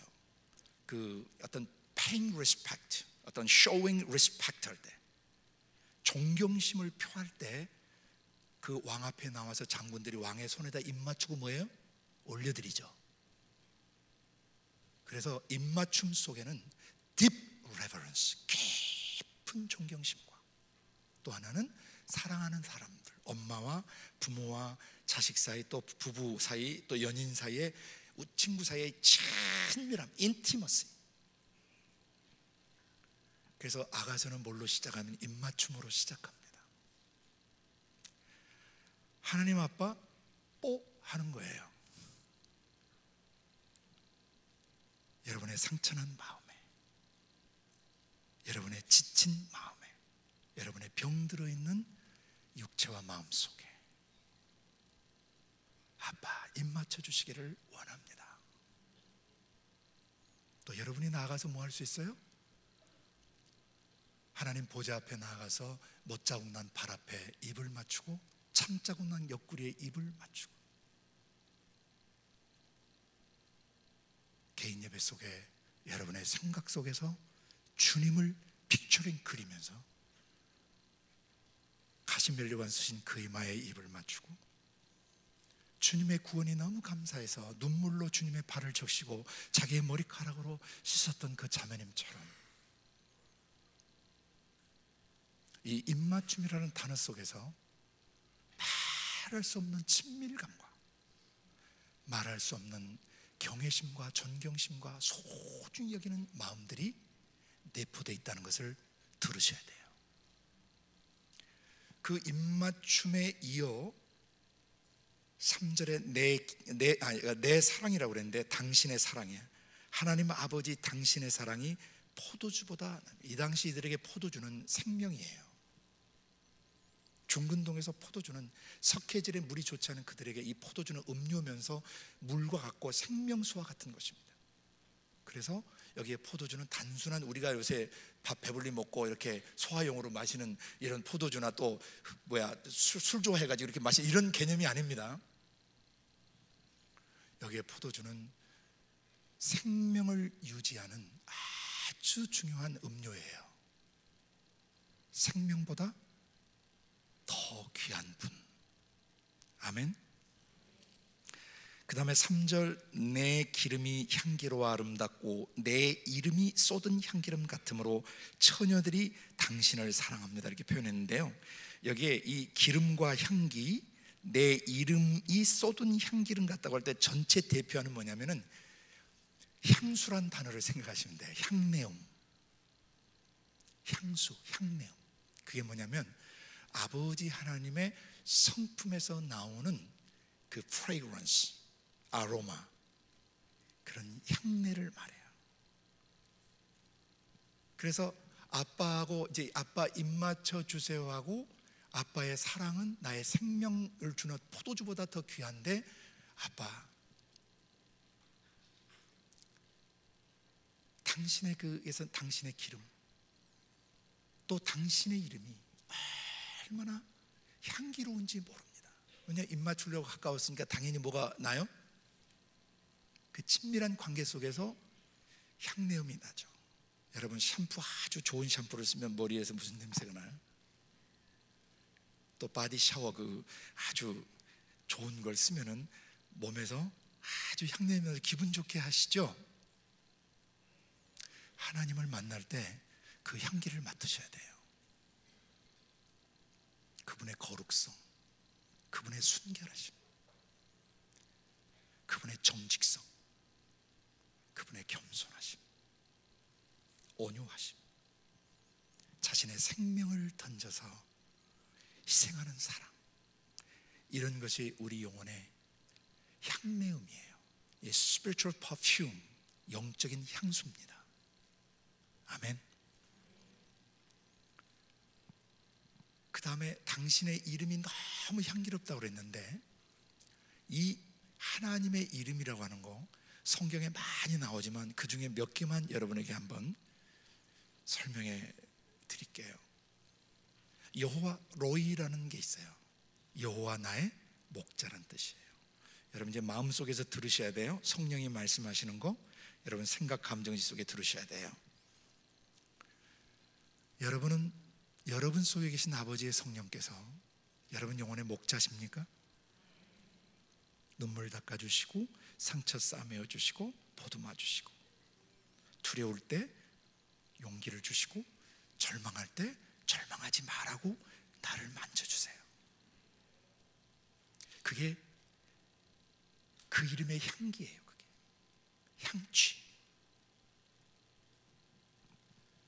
여호와 로이 다음에 여호와 이레라는 게 있어요.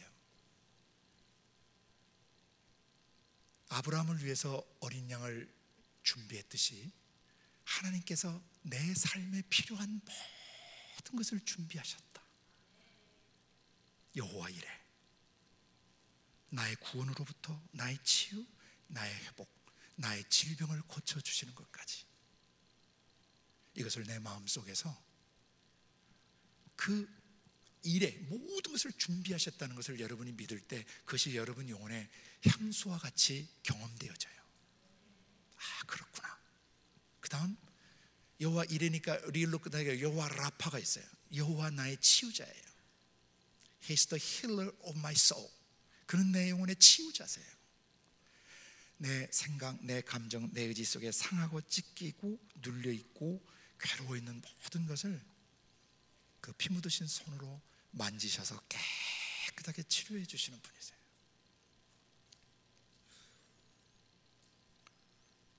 그리고 고쳐진 내 마음속에 샬롬을 주시죠. 여호와 샬롬, 평안을 주세요. 그 평안 자체가 여러분의 영적인 향기세요. 평안이 느껴지는 것, 깊은 안정감이 오는 것, 그게 향내음이세요. 그 다음에 여호와 찌드케노, 나의 의시다. 여호와는 나의 의로움이시다. 나의 영혼은 의롭지 않아요. 그러나 하나님의 의를, 죄 없이 올바른 걸 의라고 그러는데, 죄 없이 올바른 의로움을 예수 믿는 순간에 나에게 주시는 거예요. 옷 입혀 주시는 거예요. 그분의 의로우심으로 내 지성과 감성과 의지에다가 의롭다라고 도장 찍으시고 의롭다라고 인쳐 주시는 거예요. 여러분 속에 정의감이 올라오고 공명정대함이 올라오고 올바로 살고, 예수 믿기 전에는 대충대충 살고 불의하게 살았지만 예수 믿고 난 뒤에는 그 짓을 할 수 없는 것이죠. 의롭습니다. 이 의로움이 그분의 이름이세요. 여호와 찌드케노, 다음에 여호와 ጼ바오트, 만군의 하나님. 엄청난 군대가 여러분의 영혼과 육체를 에워싸고 계세요. 시편 34편에 우리가 여호와를 경외할 때 천사들이 여호와를 경외하는 자를 둘러 진친다고 그랬습니다. 아멘. 여러분의 어느 곳에 가든지 하늘의 군대들이 여러분을 에워싸고 있습니다. 그러니까 하나님이 여호와 짜바트 만군의 군사령관이세요. 최고 사령관, 전 우주의 사령관이세요. 아버지가 하늘 군대 사령관이라는 걸 믿으실 때 여러분의 영혼에는 그것이 향내음 같이 되는 것입니다. 그분의 이름은 그분의 어떠하심을 나타내요.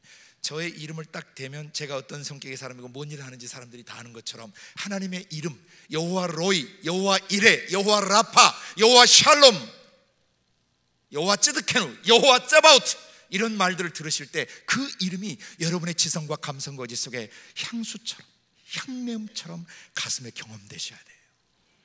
그렇게 기도하세요. 당신의 이름이 쏟은 향기름 향수 같으므로 처녀들이 너를 사랑해. 여기에 처녀는 거듭난 속사람을 말합니다. 오염되지 않는 사람들, 순결한 처녀들.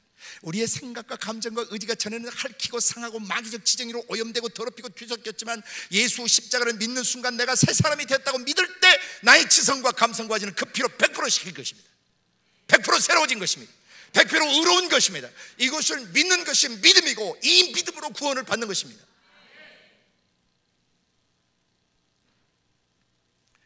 처녀들이 당신을 사랑합니다. 이 말은 예수 피로 씻겨지고 순결하게 된 사람들은 오염되지 않는 처녀처럼 순결한 사람이 되어서 순수한 심령을 가진 그들은 바로 그러한 당신을 사랑합니다. 그래서 우리말은 4절의 번역이 좀 순서가 바뀌었습니다. 그래서 거기다 써놓으세요. 4절의 두 번째 줄에 나오는 너는 나를 인도하라, 이게 1번이에요. 이게 1번으로 번역돼야 순서가 맞아요. 거기다 1이라고 동그라미를 쳐놓으세요. 너는 나를 인도하라. 근데 너는 나를 인도하라 그러면 안 돼요. 아버지 나를 인도하옵소서 그래야 되는 거죠. 아버지 나를 인도하십시오. 두 번째, 우리가 당신을 따라 달려가겠습니다. 그랬더니 세 번째, 왕이 나를 어디로 이끄셨어요? 침궁으로 이끌어 들이셨다. 내 가슴에 만난 하나님이 너무 아름답고 그분의 그 성품에서 나오는 향기가 나를 매료시킬 때 고백하는 거예요. 나를 이끄십시오. 내가 아버지를 따라 가겠습니다 했더니 나를 어디로 인도하셨다고요? 침궁. 이건 침궁으로 번역하면 조금 좀 외설적인 그런 길로 흘러갈 수가 있어서 히브리 원문을 정확하게 보면 침궁이라는 뜻보다는 내실, 영어로 chamber라고 번역했는데 chamber, 내실 또는 밀실 또는 잠언 같은 데 이 말씀이 쓰일 때는 사람의 깊은 속. 그래서 이 침궁하고 가로 열고 뭐라고 써있냐면 하나님의 심장 깊은 곳으로 나를 이끄십시오. 이 기도입니다. 이 고백입니다. 여러분이 잘 아시는 그 복음성가 그 50곡 중에 하나, 주 사랑 나를 이끄시고 주 곁에, 그 찬양이 있죠. 예. Hold me close. 나를 꼭 이렇게 Draw me near to you. 주님 곁으로 나를 이끌어 주십시오. 개인 기도 시간에, 개인 50시간에 아버지 당신의 그런 성품 속으로, 능력 속으로 나를 이끌어 주십시오라고 기도하는 것입니다. 예배 드리는 것입니다. 그래서 하나님이 나를 글로 인도해 드렸더니 우리가 그런 아버지 당신을 인해서 기뻐하고 즐거워하니 당신의 사랑이 포도주에서 진합니다. 그러니까 아버지 당신은 나의 기쁨, 나의 즐거움이십니다. 그래서 이것을 시편 91편은 이렇게 표현합니다. 지존자의 은밀한 곳에 거하는 자는 전능자의 그늘 아래 거하리로다. 지존자, 지극히 높으신 분의 은밀한 곳이 어딜까요? 여러분에게 가장 은밀한 곳은 어디입니까? 세상에. 여러분 존재 안에 여러분 가장 깊은 곳이 어디예요? 그렇죠, 마음속. 이것을 구약 성경에서는 지성소라고도 불러요. Holy of Holies. 가장 거룩한 것, 신 대신 하나님의 마음속, 심장 속이 원래 지성소입니다. 지금 여기에 이 아가서의 신부는 그 하나님의 심장 속 깊은 곳으로 나를 이끌어 달라고 고백하고 있는 것입니다. 그것이 지존자의 은밀한 곳이에요. 아버지의 심장에서 사랑이 나오고요, 아버지의 심장에서 생명이 나오고, 아버지 심장에서 용서가 나오고, 아버지 심장에서 아름다운 마음이 나오고, 아버지 심장에서 불쌍히 여기는 것이 나오고, 아버지 심장에서 위로가 나오고, 아버지의 심장에서 친밀함이 나옵니다. 여러분도 마찬가지입니다. 여러분 마음속 깊은 데서 누군가를 향한 애틋한 사랑, 누군가를 사려 깊게 생각하고 누군가를 또 생각하는 그런 것이 나오는 것처럼, 침궁으로 나를 인도하셨다 말은 아버지 하나님께서 내 영혼을 당신의 마음속 지성소로 이끌어 주셨다는 거죠. 그곳에 뭐가 있냐면 기쁨이 있고 즐거움이 있습니다. 이제 여기 미성년자 손 들어보세요. 중고등학생 손 들어보세요. 엄마 아빠가 오해하지 않도록 잘 나중에 해주세요.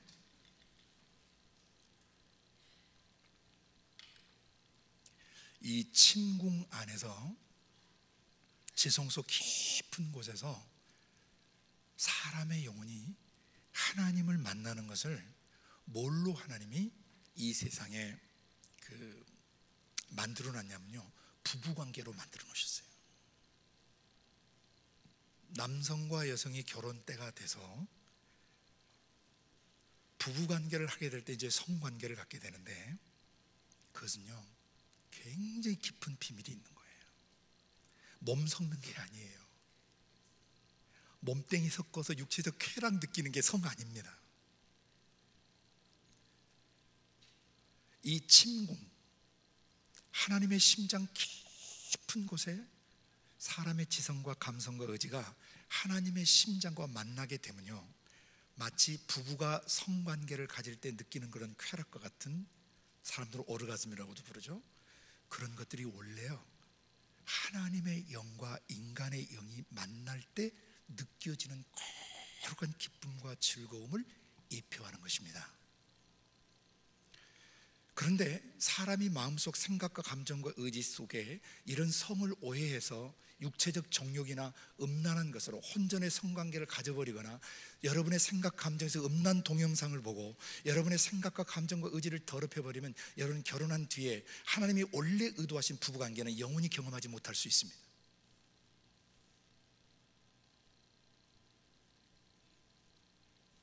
하나님의 심장과 인간의 심장이 만나려면 인간의 심장 안에 죄의 티끌만치도 티끌이 남아있으면 안 돼요. 성적으로 오염되고 성적으로 유린되고 성적으로 더럽혀진 심장은 절대 하나님을 못 만납니다. 만나도 피상적으로 만납니다. 하나님에 관하여 만납니다. 하나님의 심장, 내 심장이 직접 만날 수 있는 것은 예수 십자가의 피로 나의 지성과 감성과 의지 속에 배어든 모든 성적인 범죄들과 더러운 것들이 깨끗이 씻어져야만이 경험되는 것입니다. 이런 사람이 결혼을 해서 부부관계를 갖게 되면 그 부부의 성관계를 통해서 하나님의 영과 나의 영이 만나는 것이 무엇인지를 부부의 삶을 통해서 경험하도록 만든 것이 바로 부부관계예요. 그때 무슨 일이 일어나냐면 남편의 영을 통해서, 아내의 영을 통해서 하나님의 성품이 흐릅니다.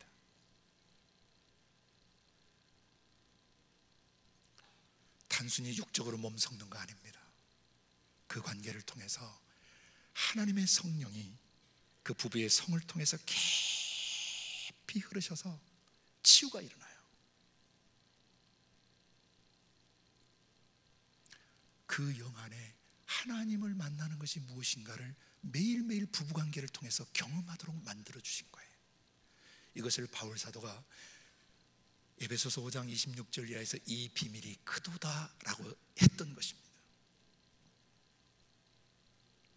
부부관계는 신랑 되신 그리스도와 신부된 교회가 그분의 침궁, 그분의 내실, in his chamber, 하나님의 심장한 지존자의 은밀한 곳에 우리의 영혼이 도킹되고 만나지고 커넥션이 이루어질 때 사람의 영혼 안에 어마어마한 것이 경험되기 시작합니다. 하나님이 자기를 사랑하는 자를 위해서 예비하신 모든 것들이 그때 보여집니다. 느껴집니다. 깨달아집니다. 인간의 영이 발작을 일으켜서 인간의 직관 기능이나 어떤 철학적 인투이션, 직관 기능을 통해서 아는 것이 아닙니다. Divine knowledge, 신이 직접 나의 지성과 감성과 지를 터치하시는 역사가 일어나는 것입니다. 아가서의 첫 단락은 너무너무 중요한 것이에요. 하나님 아빠와의 친밀한 관계를 통해서 내 영혼 깊은 곳, 나의 지정의가 하나님의 지정의를 만나는 이 경험을 노래하고 있는 것입니다.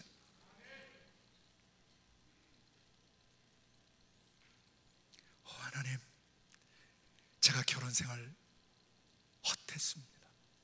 오늘부터 하시면 돼요. 먼저 부부들은 그동안 어린 시절부터 지금까지 살아오면서 내 생각, 감정의식 속에 배어들었던 음란 동영상이나 또 음란한 이야기들, 또 음란한 상상했던 것들, 또 음란한 관계를 맺었던 것들, 그걸 철저하게 뿌리 뽑으셔야 돼요.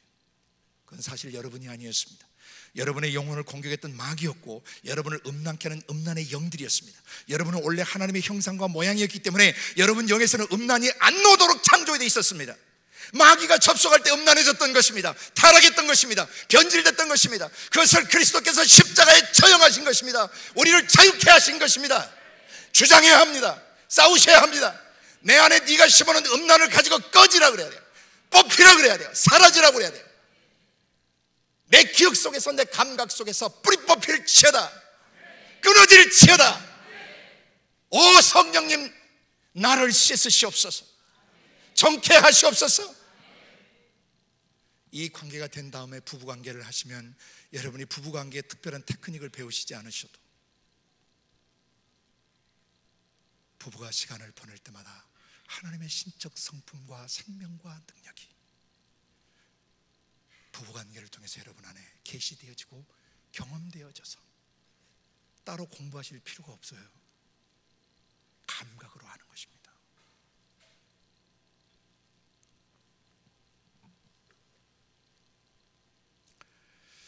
어쨌든 1절부터 4절까지 이 첫 번째 단락의 키워드는 입맞춤을 통해서 하나님의 신적 성품의 향기를 내 영혼이 맛보아야 돼요. 그리고 아버지께 간구하는 거예요. Draw me, 나를 이끌어 주세요. I will follow you, 내가 주님을 따라가겠습니다 했더니 그분이 나를 그분의 내실, 그분의 지성소, 그분의 심장 안으로 주를 찾는 자를 받아들이신 거예요. 그때 두 번째 소단락에서 무슨 문제가 일어나냐면 나 자신의 실존을 보게 돼요. Who am I?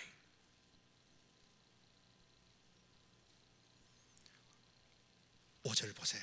예루살렘 여자들아, 내가 비록 검으나 아름다우니 게달의 장막 같을지라도 솔로몬의 휘장과도 같구나. 이제부터는 8절까지 거기다가 이렇게 써놓으세요. 왼쪽에다가 자아인식, 자기 정체성 발견돼요. 왜? 하나님을 심장에서 심장으로 만나는 순간 어머니 테네스터 현재까지 살아온 내가 스캔돼 버려요. 해부도처럼 나의 내면 세계가 완전히 빛 가운데 드러나 버려요. 이 여자도 이 두 번째 소단락에서 왕의 침궁, 왕의 내실, 왕의 지성소, 하나님의 심장 안에 들어가서 주님을 만나는 순간 자기를 보게 된 거예요. 어떻게 봤습니까? 내가 비록 검으나 아름답다. 이 검다는 것은 하나의 메타포, 죄로 인해 마치 상하고 어두워진 것 같은, 그러니까 태양에 의해서 그을린 이 상태, 무언가에 의해서 스카치드, 상해버리고 핥혀버리고 손상을 입어버린 외적 자아예요. 자기의 삶의 형태. 그러나 자기 내면은 뭐한 것을 알았어요? How beautiful I am, 내가 얼마나 아름다운 존재인가를 알게 돼요. 비록 어머니 테네스터 현재까지 살아오면서 내 삶이 그렇게 역경과 시련과 고난을 통과해서 찢기고 상하고 더럽혀지고 연약한 가정 배경 속에서 너무 많은 상처를 받고 자랐지만 주님을 가슴으로 만나는 그날 내 영혼이 은총 입어 중한 죄짐 벗고 내 주 예수 모신 곳 계신 곳이 그 어디나 하늘나라라는 고백을 하게 되는 거예요. 그래서 게달의 장막이, 게달이라고 하는 건 원래 그 그 볼품없고 천하고 새카만 그런 뜻을 갖고 있어요. 블랙. 계달의 장막같이 형편없는 것 같지만 사실은 내가 뭐와 같은 자예요? 솔로몬의 휘장. 아까 말씀드렸던 그 영광스러운 왕이 머무는 처소예요. 아멘. 지금은 왕의 그 킹스 챔버, 왕의 내실, 왕의 밀실이 어디로 와 있을까요? 예수 믿는 내 마음속에 그분의 밀실이시고 내실이세요. 그래서 침궁 안에서, 그 밀실 안에서 하나님을 가슴으로 만나게 되는 순간, 내가 비록 겉모양은 형편없고 내 학적 배경이나 육적 배경이나 가문의 배경들은 별 볼 일 없지만 내가 예수를 믿고 난 뒤에 내 속사람이 얼마나 영광스럽고 아름다운가를 솔로몬의 휘장으로 비유한 거예요. 아멘. 여러분의 영혼은 솔로몬의 휘장과 같으십니다. 6절, 내가 일광에 쬐어서 햇빛에 쬐어서 거무스름할지라도 흘겨보지 말 것은 내 어미의 아들들이 나를 놓아여 포도원 지기를 삼았기 때문이었습니다. 나의 포도원은 정작 내가 지키지 못했습니다. 이 말은 무슨 말이냐면은, 일광에 쬐어 거무스름하게 됐다는 얘기는 이 땅이나 이 세상에 있는 죄, 또는 아까 애국과 바로 같은 못된 인격체들 만나서 핥히고 광야 같은 삶의 환경에서 원망하고 불평하며 살며 가난적 풍속 규례를 따라서 음란하고 더럽게 사는 그런 요소 때문에 내가 별 볼 일 없는 존재가 되었다는 하나의 문학적 표현이에요. 햇볕에 쬐서 내가 일그러지고 상하게 되었다는 얘기는 이 죄악 세상에서 내가 어떻게 상하게 되었는가를 표현하는 은유적 표현이라는 것입니다. 아멘. 그래서 보니까 다른데 육신의 형제들 틈바구니 속에서 어려움을 겪었죠. 그들의 영혼들을 돌보다가 결국 정작 내 마음속 포도원은 내가 지키지 못했어요. 그러니까 집안에서 다른 식구들 신경 쓰고 다른 사람 신경 쓰다가 정작 나 자신은 뭐인 거예요? 돌보질 못하게 된 거예요. 그러니까 내 영혼이 피폐해지고 내 겉사람이 망가지고 일그러지고, 나이는 젊은데 막 얼굴이 늙었다는 표현을 든다든지, 왜 얼굴이 요새 그러냐는 말을 듣는 것처럼 누구누구 때문에 정작 내 영혼의 포도, 내 마음속을 제대로 가꾸지 못한 모든 사람들을 주님이 만지시는 거예요. 내가 왜 이런 사람이 되었는지 고백했어요. 그래서 7절에 내 마음에 사랑하는 분이시여, 당신의 양떼 먹이는 곳과 오정에 쉬게 하는 것을 내게 고하십시오. 여기에 두 단어를 주목해야 합니다. 양떼 먹이는 곳, 정오에 쉬게 하는 곳.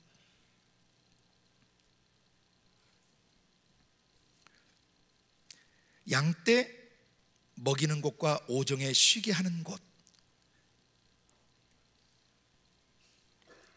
시편 23편 기억하시죠?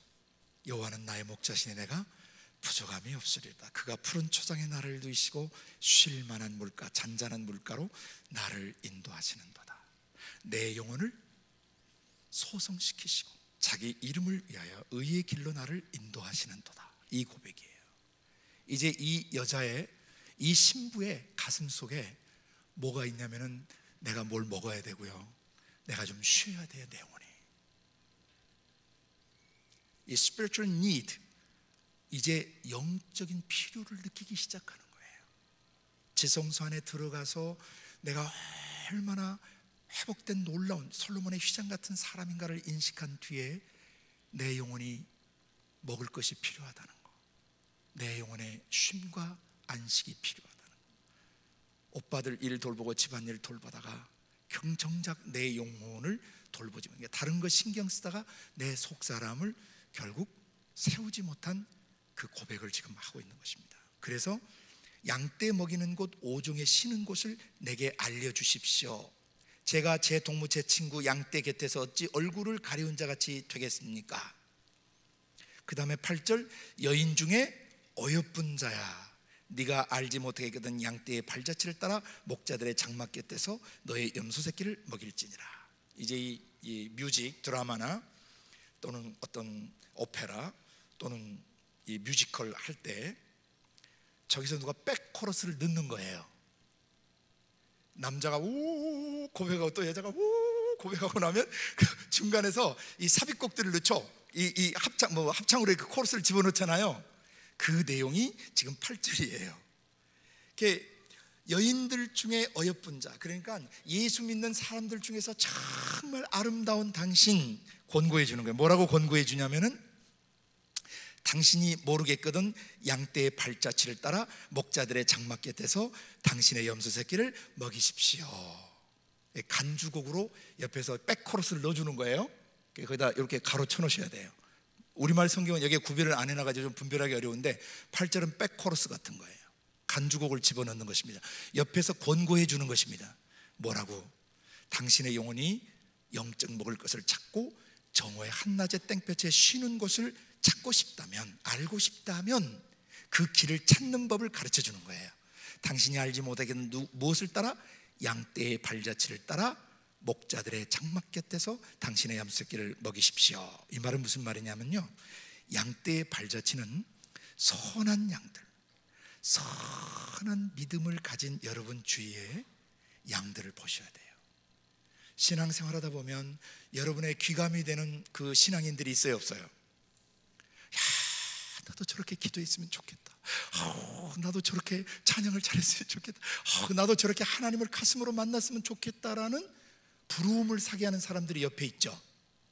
또 우리 앞서 갔던 신앙의 선진들, 아름다운 순교자들, 정말 시련과 역경 속에서 믿음으로 이겨낸 사람들의 숱한 이야기들이 있어요. 그 발자취를 따라가시라는 거예요. 기도 잘하는 사람, 전도 잘하는 사람, 영혼을 뜨겁게 사랑하는 사람, 열정이 살아있는 사람, 하나님을 경외하는 사람, 순결한 사람, 그 양떼들의 발자취를 따라가십시오. 그런 여러분의 영혼이 먹을 것을 찾게 되고 여러분의 영혼의 깊은 쉼이 경험될 수 있습니다.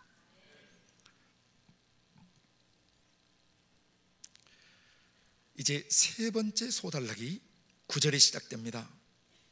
이제 아버지가 등장하십니다. 9절부터 11절까지는 아버지가 등장하세요.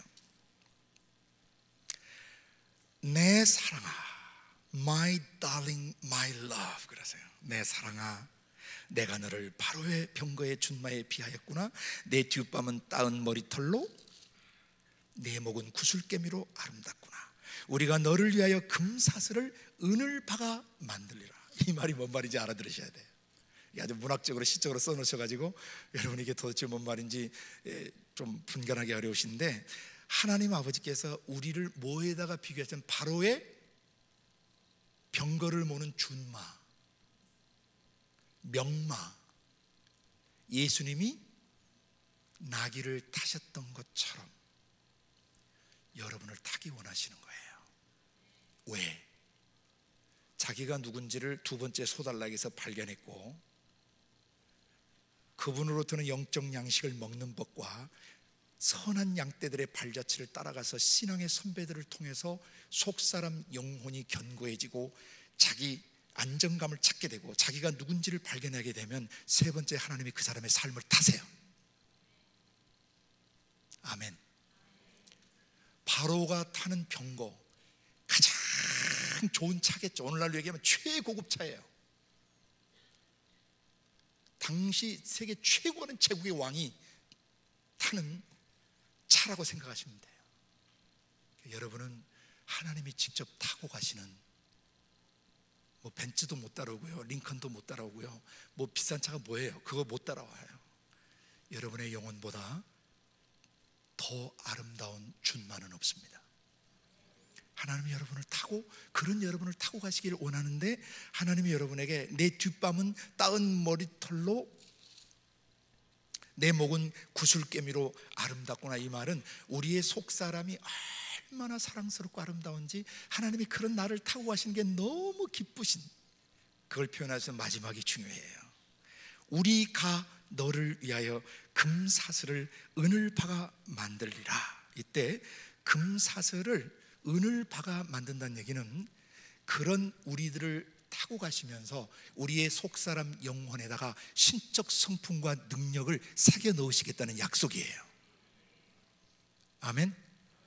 하나님의 말씀이, 성령으로부터는 레마의 말씀이 우리의 지성을 타시고 우리의 감성을 타시고 우리의 의지를 타시고 우리의 육체에 역사하실 때마다 우리 속사람은 예수로 옷 입혀지고 예수로 수놓아지고 우리의 속사람은 예수로 건축되는 것입니다. 다음에 기도하실 때 금사슬을 은을 박아 만들듯이 아버지, 나의 지성과 감성과 의지에 예수 성품, 예수 능력, 예수 생명으로 수놓아 주시옵소서. 이 아가서를 볼 때는 앞으로 그런 기도를 하실 수 있어야 돼요. 아버지, 제가 여기 있습니다. 나를 타십시오. 나는 일생 당신을 모시는 나귀가 되길 원합니다. 당신이 가장 빨리 타고 가신 그런 준마가 되길 원합니다. 명마가 되길 원합니다. 세상의 말도 이 명마, 이 준마들은요, 주인의 채찍만 보고도 자기가 가야 될 방향성을 바로 잡는 것이죠. 채찍을 확 든다는 얘기는 지금 자기가 잘못된 길로 가고 있기 때문에 자기를 때리려고 회초리를 드는데 그 그림자만 보고 방향을 바꿔요. 이 정도는 돼야 되지 않겠습니까?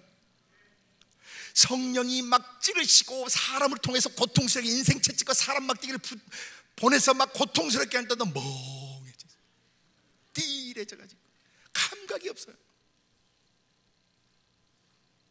저녁에 잘 때 꿈에, 그리고 사람을 통하여, 부는 아침 바람을 통하여, 아름다운 햇볕을 통하여, 꽃나무들을 통하여, 향기를 통하여 하나님 아빠가 우리에게 메시지를 전하시는데 멍해. 준마가 되기는 날 센 사람이에요.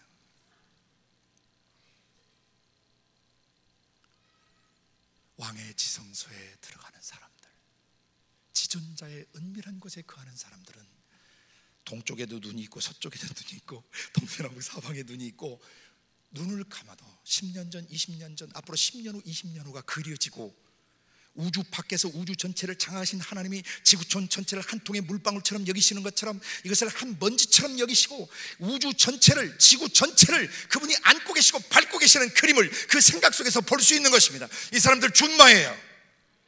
마지막 시대 이 준마가 필요해요.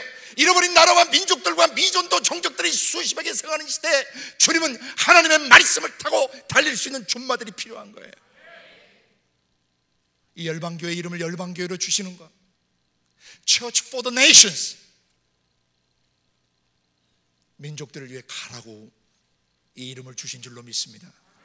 준마로 준비되시길 바랍니다. 왕이 타실 수 있는 준마는 왕의 지성소에 거하는 사람들입니다. 그런 왕의 지성소에 거하게 될 때 어떤 일이 일어나는가가 그 다음 계속되는데, 오늘 시간이 너무 많이 가서 여기까지 하고 내일 이어서 다시 하겠습니다. 곁에 계신 분들에게 당신은 하늘 왕의 준마십니다. 주님이 당신을 타고 달리기를 원하십니다.